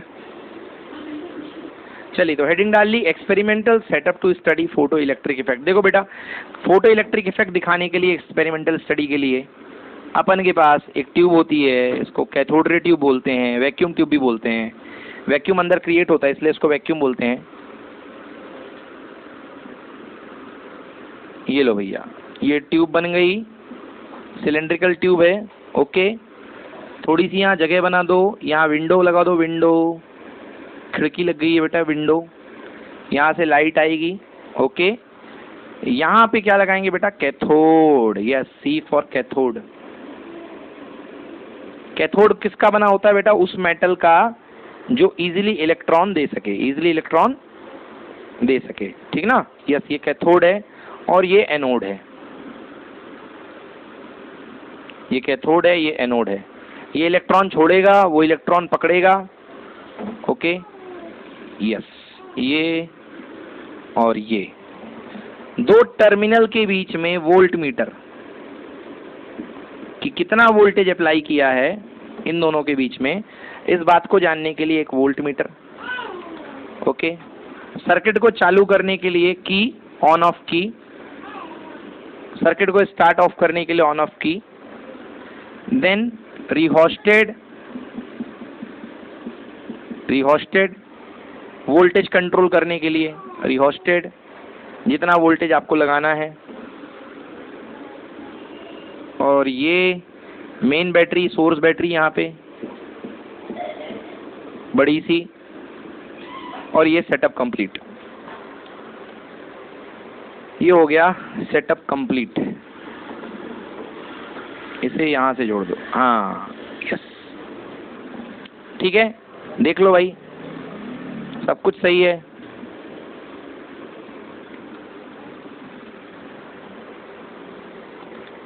Okay, एक एमीटर लगाना भूल गए, यहाँ लगा दो एमीटर, माइक्रो एमीटर, यहाँ पे एक एमीटर लगा दो, करंट नाप लेगा। ओके, बैटरी देखो, बैटरी का पहला टर्मिनल निगेटिव रख दो क्योंकि कैथोड है यहाँ। देखो निगेटिव निगेटिव निगेटिव निगेटिव, जैसे इसको टच करोगे तो ये निगेटिव निगेटिव निगेटिव निगेटिव जाके यहाँ पे निगेटिव ही आएगा, समझ गए ना, तभी तो इलेक्ट्रॉन रिलीज करेगा। और ये वाला पॉजिटिव रखना है, ये वाला पॉजिटिव, प्लस प्लेट, ये प्लस और ये माइनस, ठीक है। तो ये टर्मिनल रहेगा प्लस और ये बनेगा माइनस, ठीक है। इसके कनेक्टर में ये माइनस रहेगा और ये प्लस रहेगा। चलो भाई, तो ये तो हो गया सेटअप। हाँ, सी क्या है बेटा, मेटेलिक कैथोड, जो आप उस मटेरियल का बनाएंगे जिसका आपको फोटो इलेक्ट्रिक इफेक्ट देखना है, सी है मेटेलिक कैथोड। ए क्या है, मेटेलिक एनोड, और डब्ल्यू क्या है, क्वार्ट्ज की विंडो। अब होगा क्या बेटा, चलो यहां से आपने, थोड़ी मेरी विंडो दूर बन गई है, मैं विंडो बड़ी बना लेता हूं। ये विंडो मैंने बड़ी बना ली। चलिए अब देखिए, रेडिएशन आ रहा है, ये ऊपर से नीचे आएगा, मैंने थोड़ा सा ये देखिए वेव फॉर्म में रेडिएशन आया, इस पर आकर के घला, इस पे आके स्ट्राइक किया रेडिएशन। इसके अंदर के 2 electron, 3 electron, 10 electron, 1 crore electron, जितने भी इलेक्ट्रॉन थे, अगर इस रेडिएशन का एनर्जी उनके इलेक्ट्रॉन के वर्क फंक्शन से ज्यादा है तो ये इलेक्ट्रॉन बाहर आ जाएंगे। बोलो बेटा, बाहर आ गए। बाहर आ गए ना। अब देखिए ये इलेक्ट्रॉन बाहर आ गए, ये किससे कनेक्टेड है बेटा? निगेटिव से। और आपने क्या लगा रखा है? वोल्टेज। क्या लगा रखा है? वोल्टेज। अब कई बातें होती हैं बेटा। इलेक्ट्रॉन की जो एनर्जी आई है टोटल, वो आई है एच न्यू। ये जो यहाँ पे फोटोन आया है, सॉरी इलेक्ट्रॉन बोल गया बेटा, फोटोन की जो एनर्जी आई है वो क्या है? H new. एच न्यू में एच न्यू नॉट एनर्जी जो है वो इसको इस सरफेस तक लाने में इस्तेमाल हो गई। मान लो इलेक्ट्रॉन आया था अपने पास 25 इलेक्ट्रॉन वोल्ट लेके, और इलेक्ट्रॉन निकालने के लिए कितनी चाहिए थी? 15। कितनी चाहिए थी? तो उस 15 को लेके ये सरफेस पे आ गया, बट अभी भी तो 10 बची है ना। अगर बची है तो उस 10 का क्या होगा? वो 10 उसकी काइनेटिक एनर्जी के फॉर्म में इस्तेमाल होगा। समझ में आया ना? 10 क्या होगा? काइनेटिक एनर्जी के फॉर्म में इस्तेमाल होगा। आ रहा है बेटा समझ में? अब परंतु बच्चों यहाँ पे ये जो नेगेटिव टर्मिनल लगा हुआ है, सॉरी एनोड का पॉजिटिव लगा हुआ, पॉजिटिव, ये कैथोड था। कैथोड में क्या था बेटा? नेगेटिव। और एनोड क्या होता है बेटा? हमेशा पॉजिटिव। बोलो यार, एनोड क्या होता है? पॉजिटिव। एनोड पॉजिटिव भी लगा हुआ है। अब इसकी भी भूमिका देखिए बेटा, ये इलेक्ट्रॉन है, बाहर निकल आया, बाहर निकल आया। बोलो यस। नेचुरल सी बात है, इलेक्ट्रॉन के ऊपर कौन सा चार्ज होता है बेटा? निगेटिव। इलेक्ट्रॉन के ऊपर कौन सा चार्ज होता है? निगेटिव। अब इस निगेटिव चार्ज को ये पॉजिटिव चार्ज क्या करेगा? अट्रैक्ट करेगा। बोलो यस और नो। मगर किसको अट्रैक्ट कर पाएगा? जो बाहर निकल चुके हैं। समझ गए ना? उन्हीं को अट्रैक्ट कर पाएगा। आप कितना भी चार्ज बढ़ा दो, कितना भी वोल्टेज बढ़ा दो, इसको कितना हाई प्लस कर दो, हाई कितना भी प्लस कर दो, क्या ये इससे इलेक्ट्रॉन निकलवा सकता है? नहीं। निकले हुए इलेक्ट्रॉन को पास बुला सकता है, मगर इलेक्ट्रॉन निकाल नहीं सकता। हाँ, इसके बढ़ाने से यह है कि ये जल्दी पहुंच जाएंगे। ये क्या हो जाएंगे? जल्दी। कुछ ऐसा समझो, पहले 5 प्लस थे, तो एक इलेक्ट्रॉन में 5 प्लस का अट्रैक्शन लग रहा था, आपने बढ़ा के मान लो इस पे 10 प्लस कर दिए, तो एक इलेक्ट्रॉन पे कितने का अट्रैक्शन लगेगा? 10 प्लस का। बस बोलो बेटा, क्लियर हुआ ना? तो ये 10 प्लस के अट्रैक्शन से इलेक्ट्रॉन क्या होगा? खींचना शुरू हो जाएगा, थोड़ा जल्दी खींचेगा। बोलो आया समझ में? अब देखो बेटा, मान लो बेटा ये इलेक्ट्रॉन निकला। अब थोड़ी सी चर्चा करनी है गहरी वाली, ये थोड़ा मैं मिटा देता हूं, चलो ना भी मिटाओ कोई दिक्कत नहीं है। मान लो बेटा, मान लो अपने पास इलेक्ट्रॉन निकला और अपन इस प्लस को कम करते जा रहे हैं। मतलब पहले 10 प्लस था, 10 प्लस से अपन ने एनोड वोल्टेज कम किया। एनोड वोल्टेज क्या किया? ये एनोड है, एनोड का वोल्टेज 10 से 9, 8, 7, 6, 5, 4, 3, 2, 1, 1 प्लस किया, 1 प्लस किया। परंतु ये इलेक्ट्रॉन जो आया है, जो 25 की एनर्जी लेके आया है, 25 में से 15 खर्च करके बाहर आ गया, उसके पास 10 भी बची है ना। अगर ये एनर्जी जितनी ज्यादा है, ये एनर्जी जितनी ज्यादा है, ये ज्यादा वाली एनर्जी इसको वहां पर पहुंचने में मदद करेगी। वहां पर पहुंचने में क्या करेगी? मदद करेगी। समझ गए ना? अब देखो ये 1 प्लस दिखा रहा है, मतलब कोई खास अट्रैक्शन नहीं है, कोई खास अट्रैक्शन नहीं है, बट इसके पास एनर्जी तो है ना 15 इलेक्ट्रॉन, 10 इलेक्ट्रॉन वोल्ट की एक्स्ट्रा वाली, उस एनर्जी की वजह से यहाँ ये पहुंच जाएगा। समझ में आया? और कम कर दो बेटा। ओ 0 कर दिया एनोड का वोल्टेज। एनोड का वोल्टेज क्या कर दिया? 0। मतलब बिल्कुल लालच नहीं हमें। वो कह रहा बिल्कुल मत आओ हमारे पास, हमें कोई लालच नहीं है। समझ में आया? तो अब किसको रोल प्ले करना पड़ेगा? पूरी एक्स्ट्रा एनर्जी को, हाफ mv² को। समझ में आया कि नहीं आया? समझ में आया कि नहीं आया? चलो भाई उल्टा कर रहे हैं अपन, अब लगा रहे हैं अपन उल्टा। ए का पोटेंशियल अभी 0 लेके गए हैं, अब ए का पोटेंशियल नेगेटिव करना शुरू कर दो। क्या कर दो? ओ माय गॉड, आपने नेगेटिव पोटेंशियल लगाना शुरू कर दिया। तो नेगेटिव पोटेंशियल 1 बढ़ाया, इन सबके ग्राफ बनाऊंगा, ये जितनी कथा सुना रहा हूं याद रखना। नेगेटिव पोटेंशियल आपने 1 बढ़ाया। अब देखिए अगर बहुत जोरदार आपने इसको झापड़ घाला है इलेक्ट्रॉन निकालने का, तो ये शायद तक पहुंच जाए, परंतु यदि इसके पास एनर्जी मान लो 10 नहीं है, मान लो 2 इलेक्ट्रॉन वोल्ट है, तो चल के यहां तक जाएगा, वे पहुंचा, और फिर कहां आ जाएगा बेटा? वापस, क्योंकि 2 इलेक्ट्रॉन सफिशिएंट नहीं है। क्यों? क्योंकि इसके ऊपर खुद निगेटिव आ चुका है, अपन अपोजिट पोटेंशियल लगा रहे हैं निगेटिव लेवल का, तो ये भी इलेक्ट्रॉन भी निगेटिव है, ये भी निगेटिव है, तो वापस लौटा है, तो क्या कोई करंट कंस्टिट्यूट होगी? नहीं। करंट कंस्टिट्यूट होगी क्या? नहीं। मगर आपने बहुत हाई एनर्जी का इलेक्ट्रॉन भेज दिया, मान लो आपने भेज दिया 35 इलेक्ट्रॉन वोल्ट का फोटोन भेजा, समझ गए? तो 35 में से कितने खर्च हो गए? 15 खर्च हो गए, बचे कितने? 20। बोलो यस। 20 इलेक्ट्रॉन वोल्ट की एनर्जी लेकर के ये कूद पड़ा, चल पड़ा। अब अगर आप इसको रोकना चाहते हैं कि भैया तू यहां घुस ना पाए मेरे अंदर, तो आपको इसके नेगेटिव क्या करने पड़ेंगे? बढ़ाने पड़ेंगे। क्या करने पड़ेंगे? यस और नो? अरे भैया नेगेटिव बढ़ाओगे तो नेगेटिव की वजह से ये इलेक्ट्रॉन यहां जा नहीं पाएगा, समझ गए ना?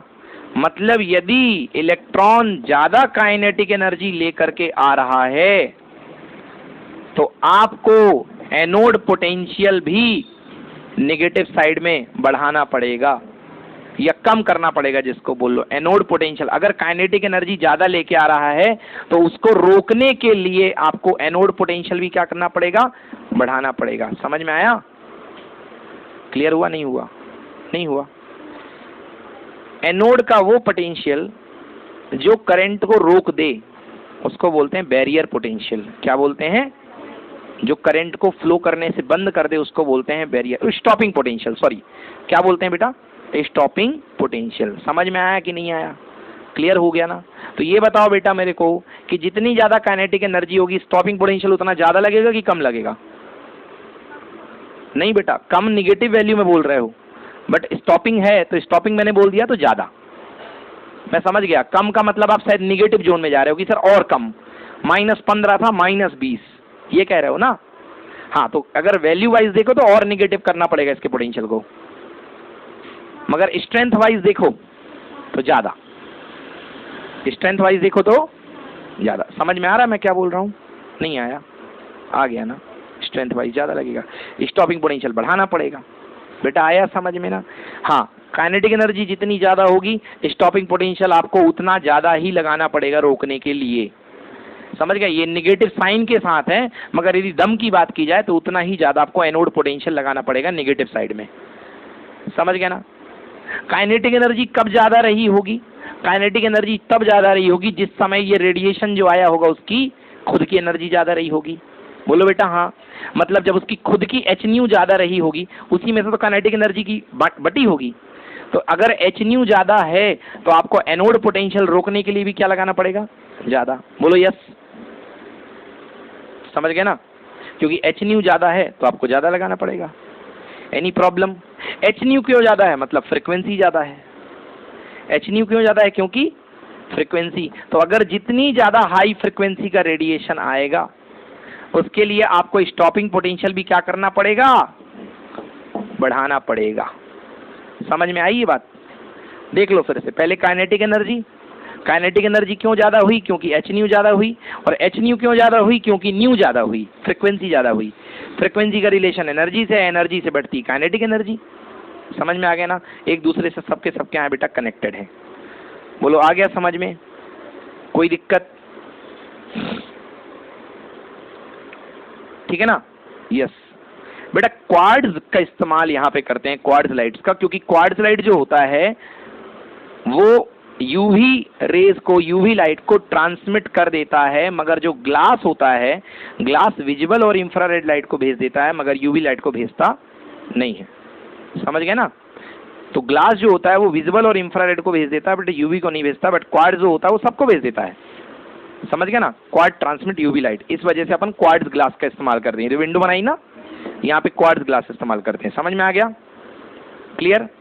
चलो तो क्या है भाई फोटो इलेक्ट्रिक? देखो, when light of suitable frequency falls on the metallic cathode, photoelectrons were emitted. Photoelectrons are emitted. These photoelectrons are attracted towards the positive anode.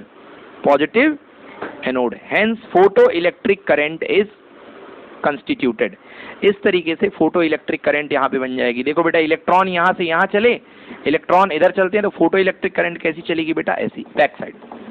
Electron के अपोजिट बनती है ना फोटो इलेक्ट्रिक करंट, जो होती है electron के opposite, electron के motion के अपोजिट डायरेक्शन में करंट होगी। समझ में आया कि नहीं आया? क्लियर हो गया? चलिए, अब जितना मैंने पढ़ाया है बेटा उस पर ग्राफ बना देते हैं। सबसे पहला है, लिखो effect of intensity of light on photo electric current. Effect of intensity of light. Intensity का सीधा संबंध किससे? इंटेंसिटी मतलब होता है energy, energy of radiation per unit area per unit time. Last year पढ़ाया था मैंने 11th क्लास में। What is intensity? Intensity is equals to होता है energy, energy per unit area per unit time. ये होता है बेटा इंटेंसिटी। ध्यान से देख बेटा, इंटेंसिटी मतलब energy per unit area per unit time. यहाँ एनर्जी का काम कौन कर रहा है बेटा मेरे? क्यों? एनर्जी किसके भीतर भरी हुई है? फोटोन के अंदर, यानी फोटोन पर unit area per unit time. Photon भरे, फोटोन के अंदर भरी एनर्जी, फोटोन पर unit area per unit time. आया ना समझ में? अब ये बताओ बेटा कि ये अपने पास जो कैथोड है, एक फोटोन केवल एक इलेक्ट्रॉन को निकाल पाता है। एक फोटोन केवल, रूल है एक फोटोन, क्योंकि फोटो इलेक्ट्रिक है, स्पॉन्टेनियस और पॉइंट टू पॉइंट होता है। मतलब एक फोटोन आके एक ही इलेक्ट्रॉन को निकालेगा। ऐसा नहीं कि तुझे जगा दिया चलो इसको भी जगाऊं, ऐसा नहीं होता है। तो बेटा ये बताओ कि एक फोटोन आके एक को जगाएगा। अगर इंटेंसिटी ज्यादा है, इंटेंसिटी ज्यादा होने की वजह क्या हुई रही होगी? फोटोन भी ज्यादा होंगे। बोलो हाँ। तो जब ज्यादा फोटोन आएंगे तो ज्यादा इलेक्ट्रॉन को निकाल पाएंगे कि नहीं निकाल पाएंगे? बोलो यस। तो जब ज्यादा इलेक्ट्रॉन निकलेंगे तो करंट ज्यादा बनेगी कि कम बनेगी? हाँ, कम बोल रहे हो? ज्यादा बनेगी। क्या बनेगी? ज्यादा। तो सीधी सीधी बात है, इंटेंसिटी बढ़ने से, ये आई फॉर इंटेंसिटी से करंट भी बढ़ेगी। समझ गए ना? आई काय में नपती बेटा करंट? Micro ampere. यस, ये बनाओ बेटा graph, straight line graph, intensity और काय का? करंट का स्ट्रेट लाइन कर्व। क्योंकि इंटेंसिटी जितनी ज्यादा होगी उतने ज्यादा पर यूनिट फोटोन, पर unit area, per unit time में उतने ज्यादा नंबर ऑफ फोटोन आके अटैक करेंगे,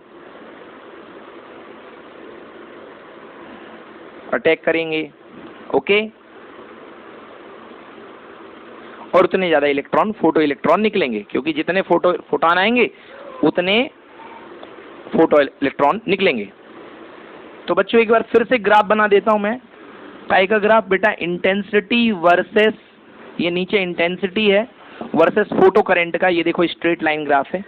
जितनी ज्यादा रेडिएशन की इंटेंसिटी होगी, मतलब रेडिएशन में जितने सारे फोटोन पर unit area per unit time आएंगे, नंबर ऑफ एनर्जी, एनर्जी मतलब फोटोन, जितने ज्यादा फोटोन आएंगे उतनी ज्यादा फोटो इलेक्ट्रॉन निकलेंगे, और फोटो इलेक्ट्रॉन निकलेंगे उतनी ज्यादा करंट बनेगी।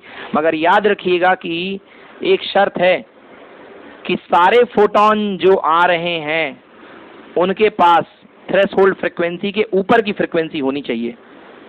अब फोटोन 1000 आ जाएं, फोटोन 1000 आ जाए, मगर एक भी फोटोन उसको वो मिनिमम एनर्जी ना दे पाए, वर्क फंक्शन, तो क्या मतलब? बोलो। अब वर्क फंक्शन देगा ही नहीं। मतलब ये जो मैं समझा रहा हूं ये किसके लिए है? ये उसके लिए है कि जो फोटोन आ रहे हैं वो सब के सब वर्क फंक्शन से ऊपर एनर्जी वाले हैं। समझ गए ना? नहीं आया समझ में? जितने भी फोटोन आ रहे हैं उनकी सबकी एनर्जी वर्क फंक्शन से ऊपर की, तभी तो करंट बढ़ रही बेटा। अब वर्क फंक्शन से नीचे की एनर्जी है तो तुम तो कितने फोटोन भेज दो, करंट जीरो बनी रहेगी। लियो, अगर आपके पास वर्क फंक्शन कुछ है 15 इलेक्ट्रॉन वोल्ट का वर्क फंक्शन है, और आप जितने फोटोन भेज रहे हो वो सब 15 इलेक्ट्रॉन वोल्ट से लेस है, मतलब कोई 10 है, कोई 14 है, कोई 13 है, कोई 15 है, तो तुम भेजो, इंटेंसिटी बढ़ाओ, तुम तो लाखों इलेक्ट्रॉन भेज दो एक सेकंड में, मगर करंट कितनी रहेगी? जीरो। ये लो ग्राफ ऐसा आएगा, इसी के ऊपर करंट कितनी रहेगी? जीरो। मगर यदि आपकी एनर्जी उतनी है जितने में वो बाहर निकाल पा रहे हैं तो बढ़ती जाएगी। समझ में आया ना? कोई दिक्कत? नोट करो बेटा। नेक्स्ट देखिए बेटा, effect of potential on photo electric current. Effect of potential. चलिए पोटेंशियल का इफेक्ट दिखाते हैं। जगह थोड़ी सी कम पड़ रही है। इफेक्ट ऑफ पोटेंशियल, ये बेटा पॉजिटिव पोटेंशियल है और ये नेगेटिव पोटेंशियल साइड है। ये नेगेटिव पोटेंशियल साइड है।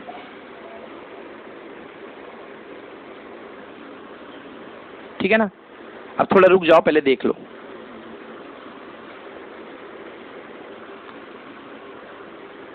बेटा निगेटिव पोटेंशियल में आपको मैंने बताया था कि एक पोटेंशियल होगा,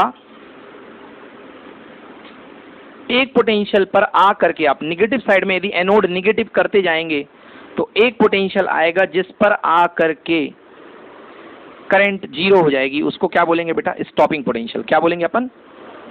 स्टॉपिंग पोटेंशियल। समझ में आया कि नहीं आया? ठीक है ना। अब देखिए स्टॉपिंग पोटेंशियल है, बट यदि स्टॉपिंग पोटेंशियल को आप कम करते जाएंगे, अभी ये स्टॉपिंग पोटेंशियल -15 है, -15 को आप बढ़ा रहे हैं, मतलब प्लस साइड में बढ़ा रहे हैं, कम कर रहे हैं वैसे देखा जाए तो, -14, -11, -10, 8, 9, 0। जैसे स्टॉपिंग पोटेंशियल को कम करेंगे तो ये इलेक्ट्रॉन अपने दम पे क्लोज आना शुरू हो जाएगा। बोलो हाँ। तो करंट के चांसेस क्या हो जाएंगे? बढ़ जाएंगे। करंट के चांसेस क्या हो जाएंगे? बढ़ जाएंगे। ये देखो बेटा,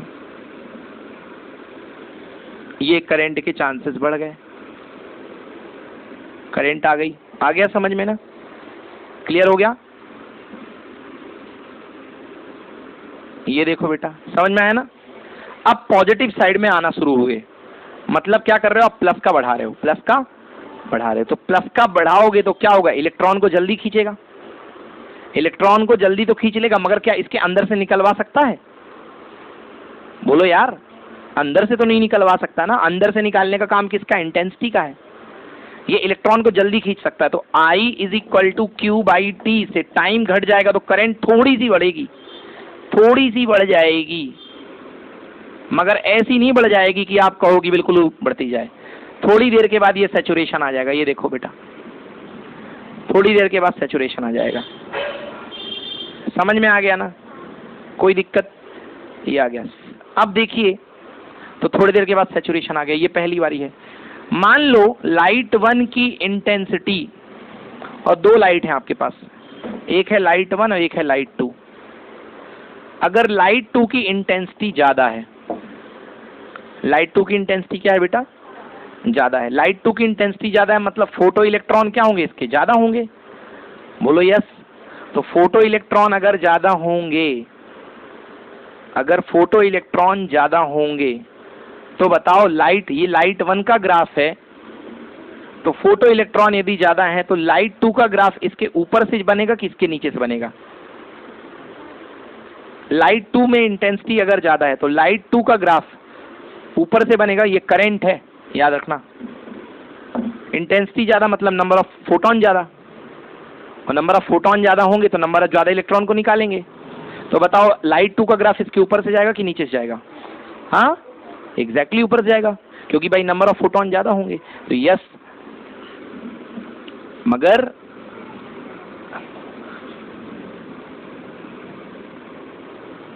ये देखिए L2, समझ गए ना? लाइट 2 इंटेंसिटी ज्यादा थी, इस तरफ करंट ज्यादा मिलेगी, मगर स्टॉपिंग पोटेंशियल तो वही होगा।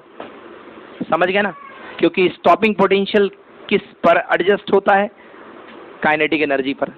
काइनेटिक एनर्जी किस पर एडजस्ट होती है? फ्रीक्वेंसी पर। तो यदि मैंने सेम फ्रीक्वेंसी वाली सारी बीम्स ली हैं, इसकी भी फ्रीक्वेंसी सेम है, इसकी भी फ्रीक्वेंसी सेम है, बस देखो इंटेंसिटी अलग अलग है, इसकी इंटेंसिटी ज्यादा है, इसकी इंटेंसिटी कम है। समझ गए ना? तो ये सीन बनेगा। समझ में आ गया ना? तो ऊपर वाली करंट ज्यादा है, ऊपर वाले लाइट 2 के लिए ज्यादा इंटेंसिटी वाले की करंट ज्यादा जनरेट होगी और लाइट 1 की कम होगी। बेटा आया समझ में? बढ़िया ग्राफ बना लो बेटा, मन लगा के।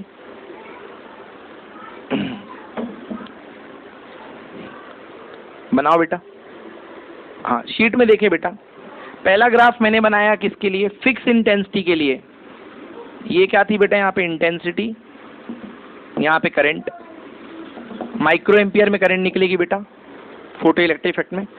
सो इफेक्ट ऑफ, फर्स्ट देखिए पहला मैं पढ़ूंगा, for a fix frequency the photo electric current increases linearly with increase in intensity of incident light.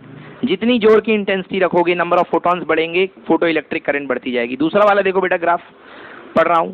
हाँ, यहाँ पे फ्रीक्वेंसी मैंने क्या बोली है? फिक्स। फ्रीक्वेंसी क्या बोली है? फिक्स। क्योंकि अगर हाई फ्रीक्वेंसी लोगे तो स्टॉपिंग पोटेंशियल और पीछे जाएगा, याद है ना?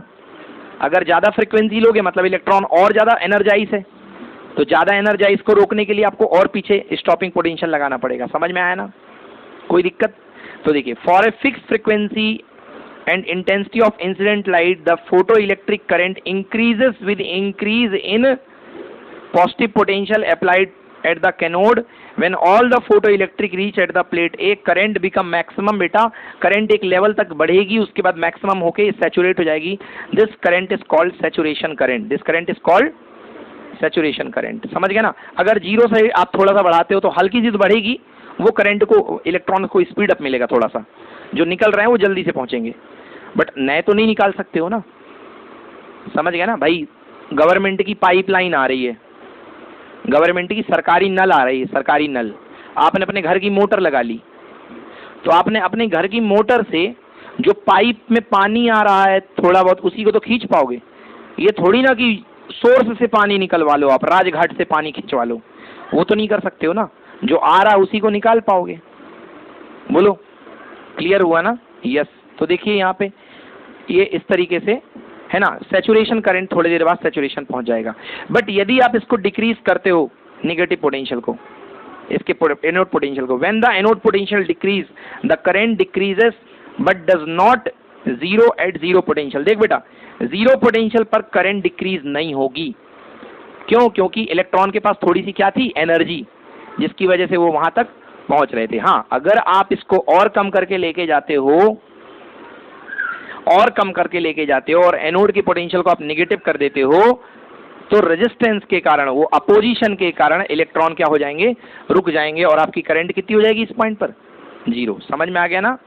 तो इस आप क्या सीखा आपने? आपने ये देखा कि जीरो पोटेंशियल पर भी इलेक्ट्रॉन कुछ करंट बना रहे हैं। ये करंट बन रही कि नहीं बन रही? देखो, मतलब करंट दूसरे टर्मिनल पर पहुंच रहे हैं। इससे क्या पता चलता है? This shows that even in the absence of accelerating potential.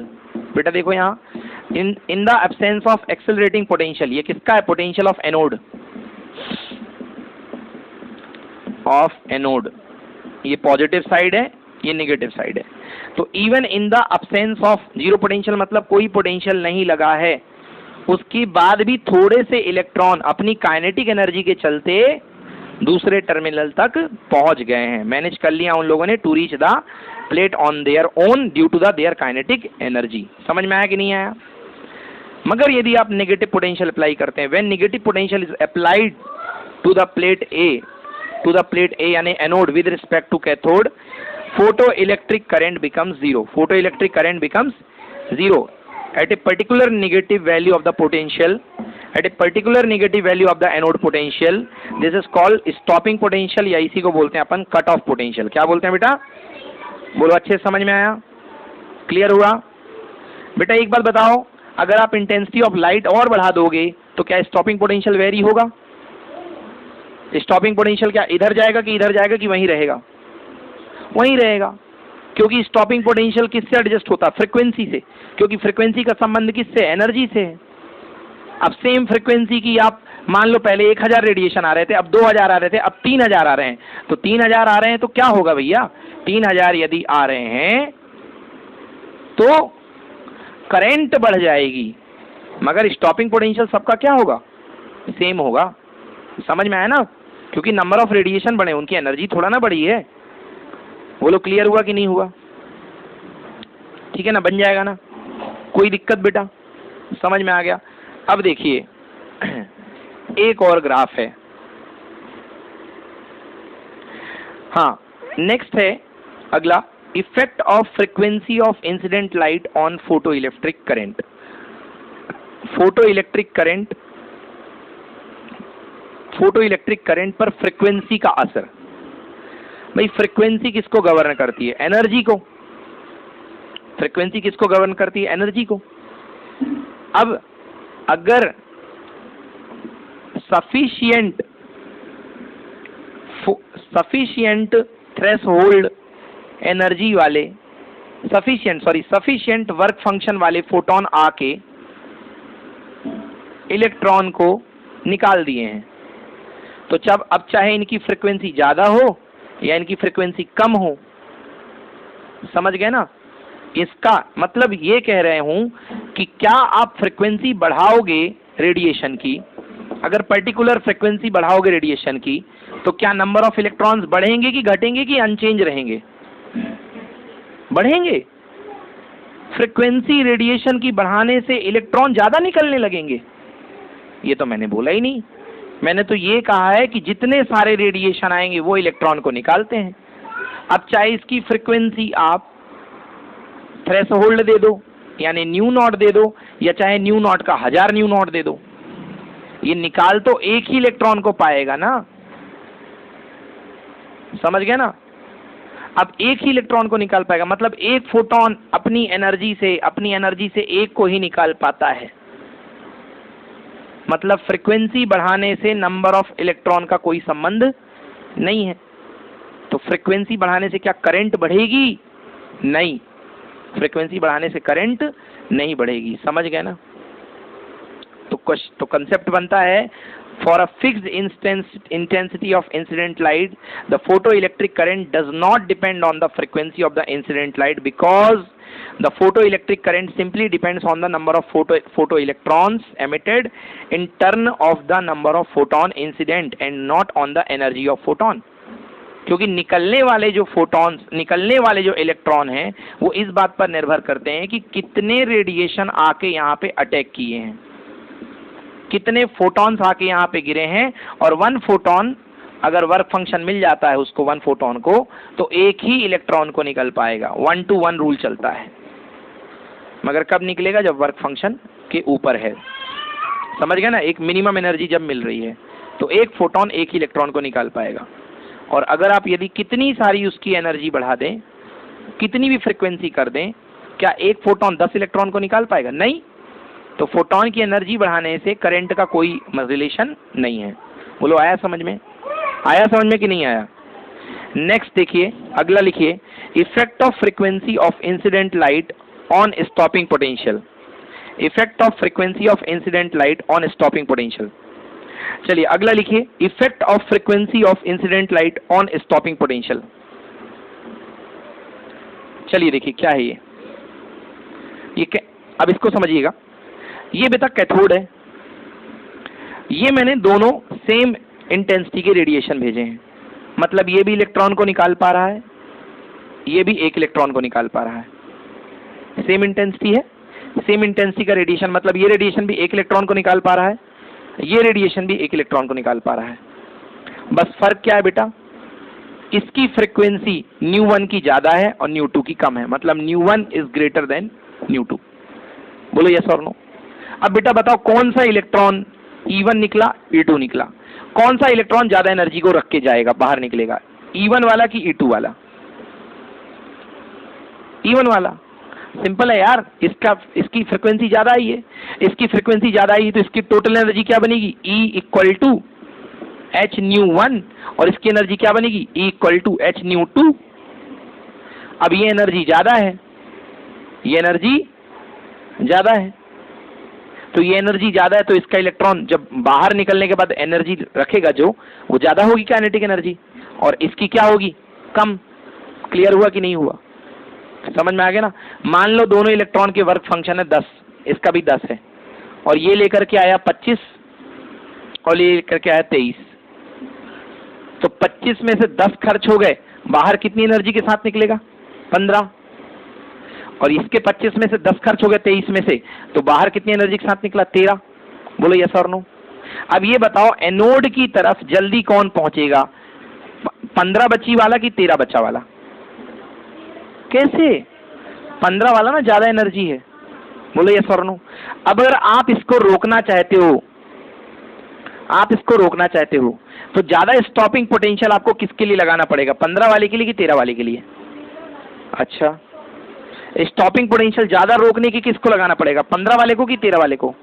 15 वाले को ज्यादा लगाना पड़ेगा ना, क्योंकि 15 की एनर्जी ज्यादा है, 13 की एनर्जी कम है। समझ में आया?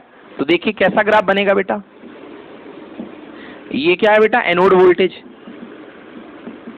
एनोड वोल्टेज, ठीक है ना, ये एनोड वोल्टेज है। और यहां पे ले लेते हैं अपन करंट आई, समझ आया। चलिए तो अपने पास दो थे, तो बेटा एक का स्टॉपिंग पोटेंशियल ये फर्स्ट वाला है Vs1, तो स्टॉपिंग पोटेंशियल फर्स्ट वाले का ज्यादा बनेगा, ये यदि मैं दिखा रहा हूं, और Vs2 सेकंड वाले का क्या बनेगा बेटा, कम बनेगा, बोलो हाँ, फर्स्ट वाले का ज्यादा, सेकंड वाले का कम, ठीक है ना। तो देखो फर्स्ट वाले का ज्यादा, सेकंड वाले का कम, ये वही वाला ग्राफ, स्टॉपिंग पोटेंशियल वाला ग्राफ कैसे आता था, हाँ यस, ये देखो करंट सैचुरेट हो जाती थी थोड़ी देर में, हल्की सी बढ़ती थी, उसके बाद करंट क्या हो जाती थी, सैचुरेट।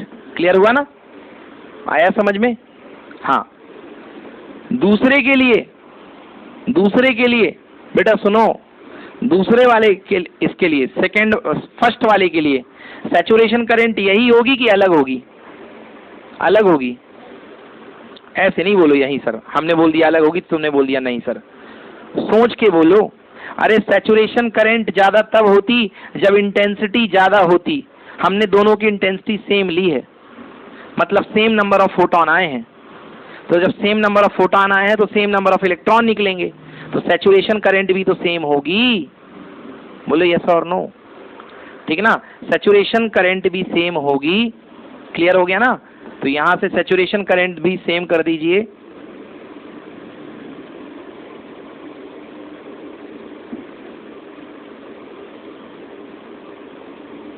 ये मैच कर दो, देख लो आ गया समझ में ना। फर्क क्या है बेटा, इस वाले रेडिएशन की फ्रीक्वेंसी क्या थी, ν2, इस वाले की फ्रीक्वेंसी क्या थी बेटा, ν1, और ν1 ग्रेटर देन ν2। बेटा ध्यान से देखो, फर्स्ट वाला रेडिएशन की फ्रीक्वेंसी ν1 थी, ज्यादा हल्ला कर रहा था वो, ज्यादा चुलबुल था, तो ज्यादा चुलबुल के लिए स्टॉपिंग पोटेंशियल और पीछे लगेगा, और ये कम चुलबुल वाला है तो इसके लिए स्टॉपिंग पोटेंशियल और मतलब थोड़ा आगे लगेगा। बट फाइनली जा करके, थोड़ा इसको सुंदर सा बना लेना बेटा, ऐसा, हाँ एग्जैक्टली अब सही बना है, मगर फाइनली जा करके दोनों की करंट क्या, सैचुरेशन करंट क्या होगी, सेम होगी, दोनों की सैचुरेशन करंट क्या होगी, सेम। आया समझ में ना, क्यों होगी सेम, क्योंकि दोनों की इंटेंसिटी सेम है यार, समझ गए ना। अगर आप इस तरफ वोल्टेज बढ़ाओगे तो सैचुरेशन दोनों का सेम स्पॉट पे मिलेगा, इंटेंसिटी दोनों की क्या है, सेम है, इंटेंसिटी दोनों की सेम है, दोनों रेडिएशन की इंटेंसिटी सेम है। ये ग्राफ केवल ये बता रहा है कि जो फ्रीक्वेंसी जितनी ज्यादा चुलबुल है उसके लिए स्टॉपिंग पोटेंशियल उतना पीछे होगा। अगर आप तीसरा ले लो और चुलबुल कोई, तो उसका और पीछे जाएगा, मगर ये सेम रहेगा तीसरे वाले में। समझ में आया ना, ये अगर और ज्यादा ले लिया तो। क्लियर हुआ कि नहीं हुआ, बना लो इस ग्राफ को।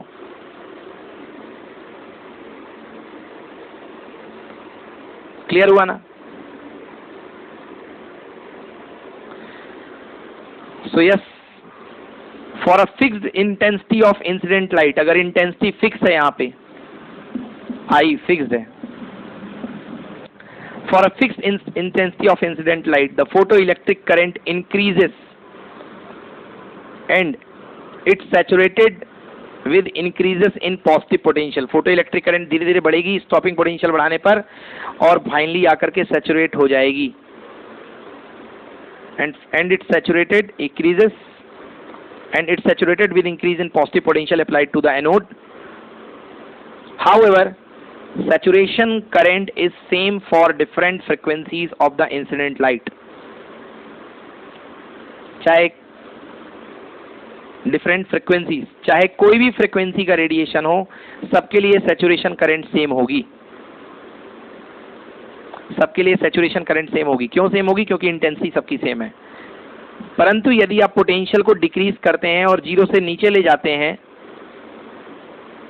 तो डिफरेंट फ्रीक्वेंसीज के लिए अलग अलग स्टॉपिंग पोटेंशियल सेट होगा। जिस रेडिएशन की फ्रीक्वेंसी सबसे ज्यादा रही होगी, यानी जो रेडिएशन जितना ज्यादा चुलबुल रहा होगा, उसका स्टॉपिंग पोटेंशियल उतना पीछे आएगा। समझ गए? तो higher the frequency higher will be the stopping potential. लिख लो, higher the frequency higher will be the stopping potential, मतलब V stopping potential is proportional to frequency. जितनी ज्यादा फ्रीक्वेंसी रखोगे स्टॉपिंग पोटेंशियल उतना ज्यादा होगा।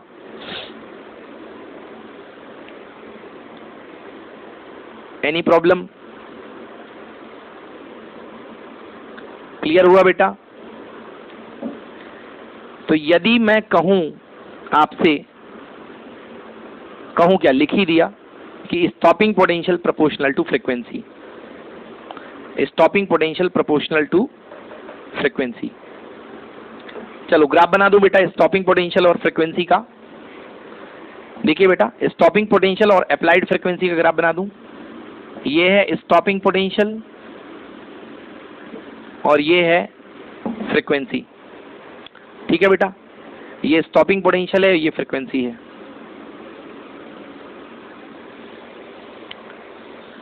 अगर आप, ये इलेक्ट्रॉन निकल रहा है, इलेक्ट्रॉन किस फ्रीक्वेंसी पे निकलेगा बेटा? V0 पे। किस पे निकलेगा? V0 पे। ठीक है ना? अब V0 के बाद इलेक्ट्रॉन यदि निकल रहा है, V0 के बाद यदि आप फ्रीक्वेंसी बढ़ाएंगे तो इलेक्ट्रॉन को ना निकलने देने के लिए करस्पॉन्डिंगली आपको क्या बनाना पड़ेगा? स्टॉपिंग पोटेंशियल भी बढ़ाना पड़ेगा। यानी देखो, V proportional to V stopping proportional to V0, V stopping proportional to V, sorry nu, stopping potential proportional to frequency, stopping potential proportional to frequency. तो आप जितनी ज्यादा फ्रीक्वेंसी बढ़ाएंगे करस्पॉन्डिंगली आपका स्टॉपिंग पोटेंशियल भी बढ़ेगा। देखो बेटा कैसे, देखो देखो देखो देखो, ये देखो, ये है स्टॉपिंग पोटेंशियल इसका। बोलो आया समझ में? ये क्या था इसका ये थी इसकी थ्रेशोल्ड एनर्जी जिस फ्रीक्वेंसी पे इलेक्ट्रॉन निकलना शुरू हुआ था। अब किसी की थ्रेशोल्ड फ्रीक्वेंसी और ज्यादा है, किसी की थ्रेशोल्ड फ्रीक्वेंसी और ज्यादा है, तो उसका स्टॉपिंग पोटेंशियल और पीछे होगा, Vs1 Vs2, और आगे तो चलेगा ही। समझ में आया कि नहीं आया? ये ग्राफ आया समझ में कि नहीं आया? बेटा मैं केवल इतना कह रहा हूं इस ग्राफ के माध्यम से कि जितनी ज्यादा किसी की फ्रीक्वेंसी बढ़ती जाएगी स्टॉपिंग पोटेंशियल उतना ही पीछे जाता जाएगा। समझ में आ गया ना? नोट कर लो।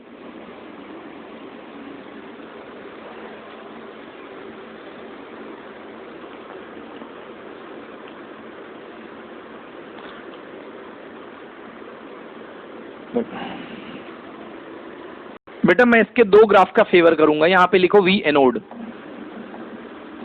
यहां पे V स्टॉप हटा के V एनोड लिखो, क्योंकि ऊपर का वोल्टेज पॉजिटिव दिखा रहा है, नीचे का वोल्टेज नेगेटिव दिखा रहा है। सुन रहे हो? ऊपर का वोल्टेज पॉजिटिव और नीचे का वोल्टेज नेगेटिव। ये V01 मतलब फर्स्ट सरफेस के लिए, V02 एक और ग्राफ बना लो इसका, एक और ग्राफ पॉसिबल है डायरेक्टली। V0 ये भी है ग्राफ। अब यहां लिख लो V स्टॉपिंग, ये ग्राफ भी है इसका। ये है V फ्रीक्वेंसी,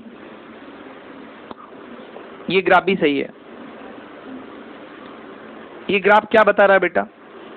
ये ग्राफ बता रहा है कि जितनी ज्यादा फ्रीक्वेंसी बढ़ाएंगे उतना ज्यादा आपका स्टॉपिंग पोटेंशियल बढ़ेगा। जितनी ज्यादा फ्रीक्वेंसी बढ़ाएंगे उतना ज्यादा आपका स्टॉपिंग पोटेंशियल बढ़ेगा। बढ़ रहा कि नहीं बढ़ रहा? भाई फ्रीक्वेंसी जितनी ज्यादा बढ़ाओगे रेडिएशन की, रेडिएशन उतना चुलबुल होगा, और उतने चुलबुल के लिए उसी अनुपात में, उसी रेशियो में आपका स्टॉपिंग पोटेंशियल भी बढ़ेगा। क्लियर हुआ? पढ़ देता हूं मैं इसको, ग्राफ को। The graph between stopping potential and frequency does not pass through the origin. हाँ, अब सवाल है ये ओरिजिन से पास नहीं हो रहा है, क्यों? क्योंकि भैया हर इलेक्ट्रॉन के निकलने की एक थ्रेशोल्ड फ्रीक्वेंसी होती है जिस पर वो इलेक्ट्रॉन निकलता है। स्टॉपिंग पोटेंशियल की बात तब शुरू होगी जब इलेक्ट्रॉन निकलेगा। तो इलेक्ट्रॉन जीरो फ्रीक्वेंसी पे तो निकलता नहीं है, इलेक्ट्रॉन किस पे निकलता है? न्यू नॉट पे। किस पे निकलता है? New not. न्यू नॉट को बोलते हैं थ्रेशोल्ड फ्रीक्वेंसी। तो स्टॉपिंग पोटेंशियल की बात तो इसके बाद शुरू होगी ना। इस न्यू नॉट के आगे आप अपनी एनर्जी जितनी ज्यादा ले जाएंगे, जितनी फ्रीक्वेंसी ज्यादा ले जाएंगे, उतना स्टॉपिंग पोटेंशियल बढ़ता चला जाएगा। समझ में आया? Yes. It shows that there is a minimum value of frequency called threshold frequency below which photo electric emission is not possible. मतलब इसके पीछे कोई फोटो इलेक्ट्रिक एमिशन पॉसिबल नहीं है। समझ गए ना?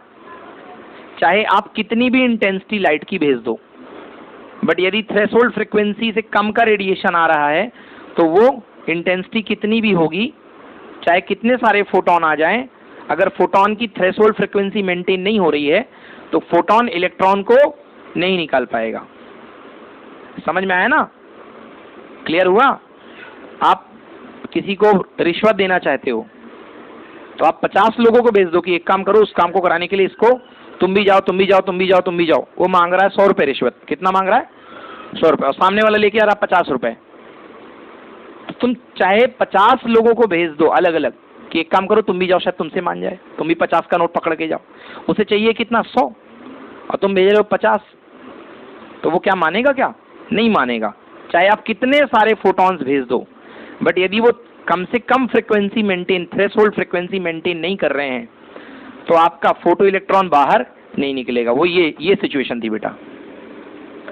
यहाँ पे करंट कितनी होगी? इतने रीजन में करंट कितनी होगी? 0, क्योंकि इतने में कोई फोटो इलेक्ट्रॉन बाहर निकलेगा ही नहीं। समझ में आया कि नहीं आया? क्लियर हो गया? It depends the nature of the metal of emitting photo electron. कौन? Threshold frequency. थ्रेशोल्ड फ्रीक्वेंसी किस पे डिपेंड करती है? मैंने शुरुआत में ही बताया, हर मेटल की अलग अलग फ्रीक्वेंसी होती है, हर मेटल की अलग अलग औकात होती है कि वो कितने पे अपनी इलेक्ट्रॉन को रिलीज करेगा। समझ गए ना? तो सबकी अलग अलग थ्रेशोल्ड फ्रीक्वेंसी होती है, क्योंकि थ्रेशोल्ड फ्रीक्वेंसी से क्या बनता? Work function phi naught equal to H nu naught. ये है थ्रेशोल्ड फ्रीक्वेंसी और ये बनेगा वर्क फंक्शन। समझ में आया बच्चों? और ये है थ्रेशोल्ड फ्रीक्वेंसी। क्लियर हुआ? ठीक है ना?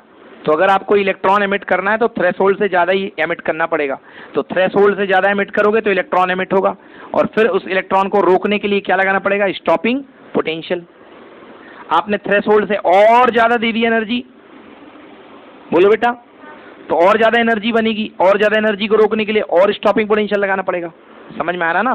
क्योंकि बेटा पूरी एनर्जी किसमें समाई हुई है? इलेक्ट्रॉन की, फोटोन की, उसकी फ्रीक्वेंसी में, उसकी फ्रीक्वेंसी में। चलिए बच्चों, आज के लिए इतना ही, बाकी कल करते हैं। धन्यवाद।